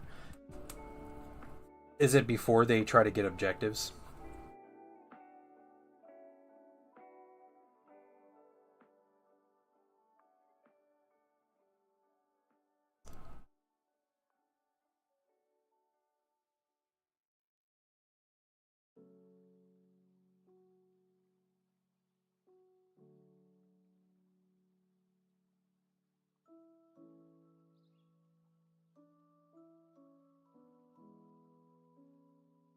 That's pretty good, guys. I painted Vashtorr in like 5 hours. It's crazy.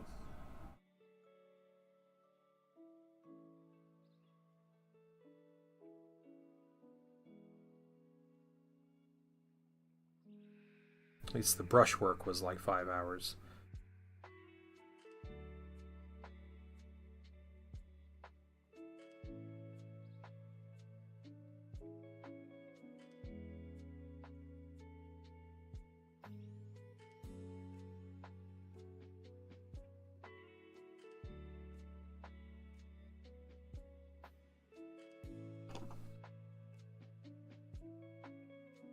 Yeah.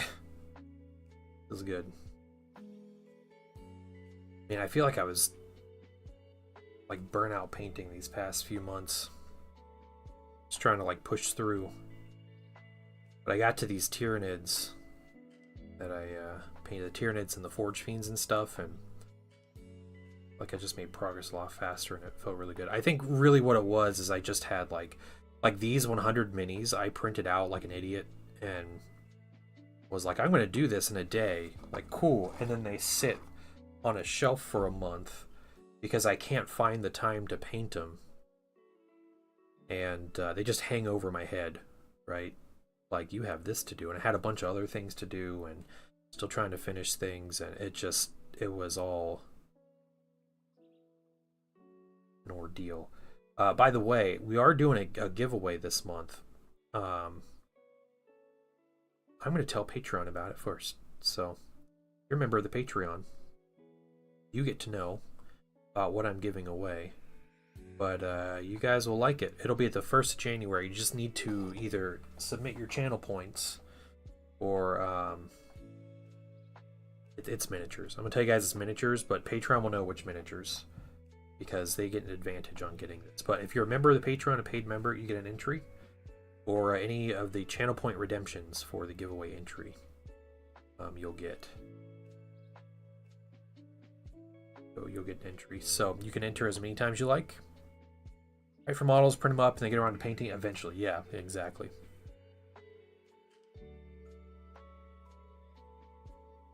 That's weird, Zen. I don't know. I don't know why. Maybe they're reboxing them or something. They made a new company to handle just X-Men for MCP. That's what they're doing.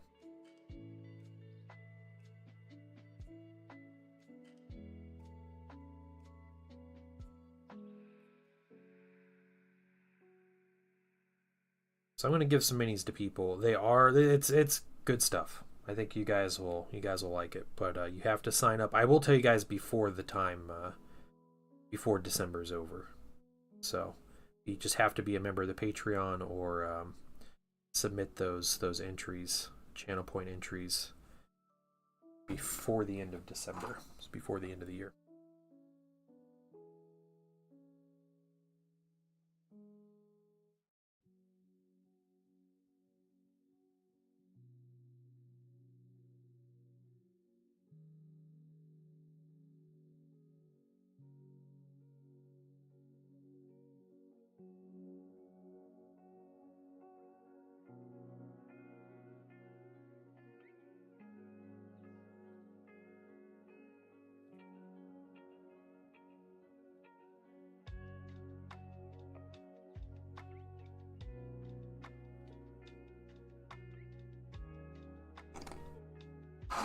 Okay, 6 more.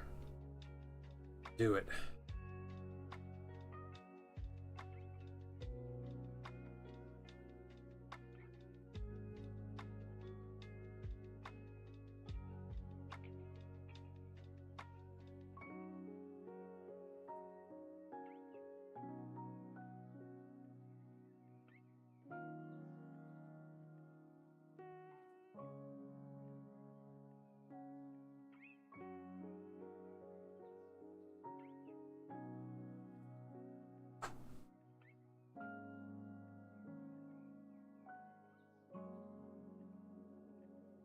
Having a 4-hour chunk to work on these tomorrow will be nice.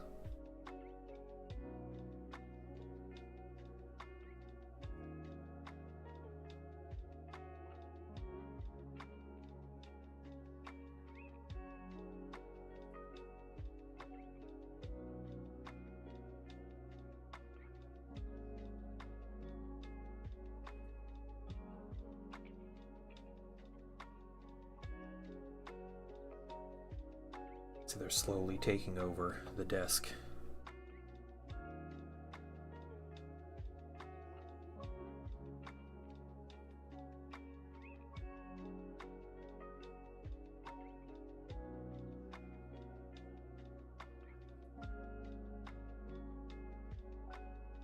Yeah, Gosu, I don't even remember what I was painting like 2 months ago.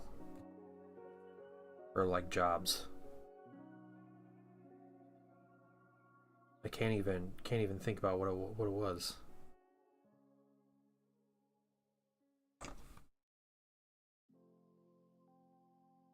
Like I had painted some different things, and then I started on the Tyranids, and I painted Star Wars stuff, I painted fantasy stuff. I don't remember if there was something in between there. I just don't know. That I had all this stuff and I was just super overwhelmed.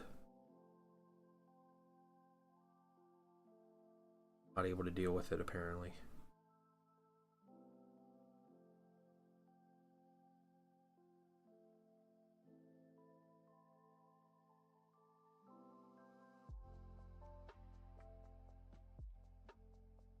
Okay, 2 more. Here we go.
All right.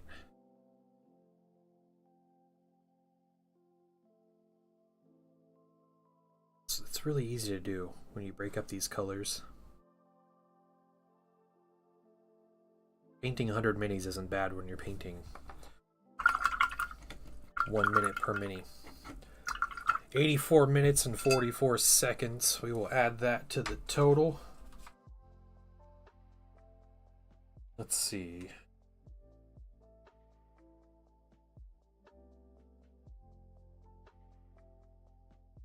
Cool. Nice big chunks of time. Yeah, that's cool, Zen. That's cool. Yeah, I just finished colors on 100 minis. Yep. So they're taking over my desk. But yeah, that's what I was doing, BC. I finished as much as I could. Well, here's what I did earlier. First couple hours. It's got a couple of skulls I'm gonna paint. But we're getting the crackle paint. Just a casual 100 minis. Yeah, no big deal. It's for a Warhammer 30k army. For my militia. It's about, I think we figured out it is, at a minimum, 200 points of miniatures. Take longer than that with my airbrush. Yeah, I took, I airbrushed, I primed them in Zenithal, and it took me 70 minutes to prime in Zenithal 100 minis. But yeah, this is Vashtorr.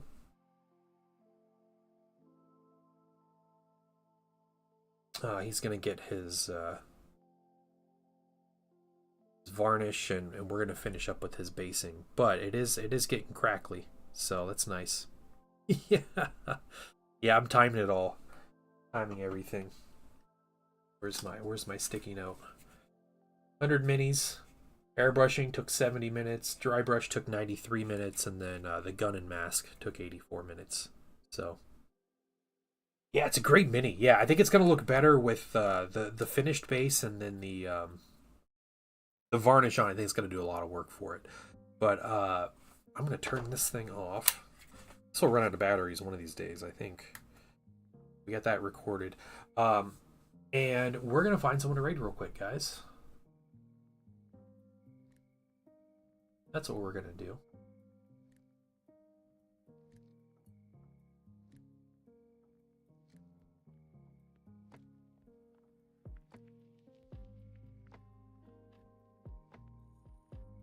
Over 4 hours, 15 minutes. Sweet. Thank you. Thank you. Let's raid. Oh, dang. There's a lot of good people. A lot of good people. Let's go say hi to Amethystine, Art of War, because she's painting something.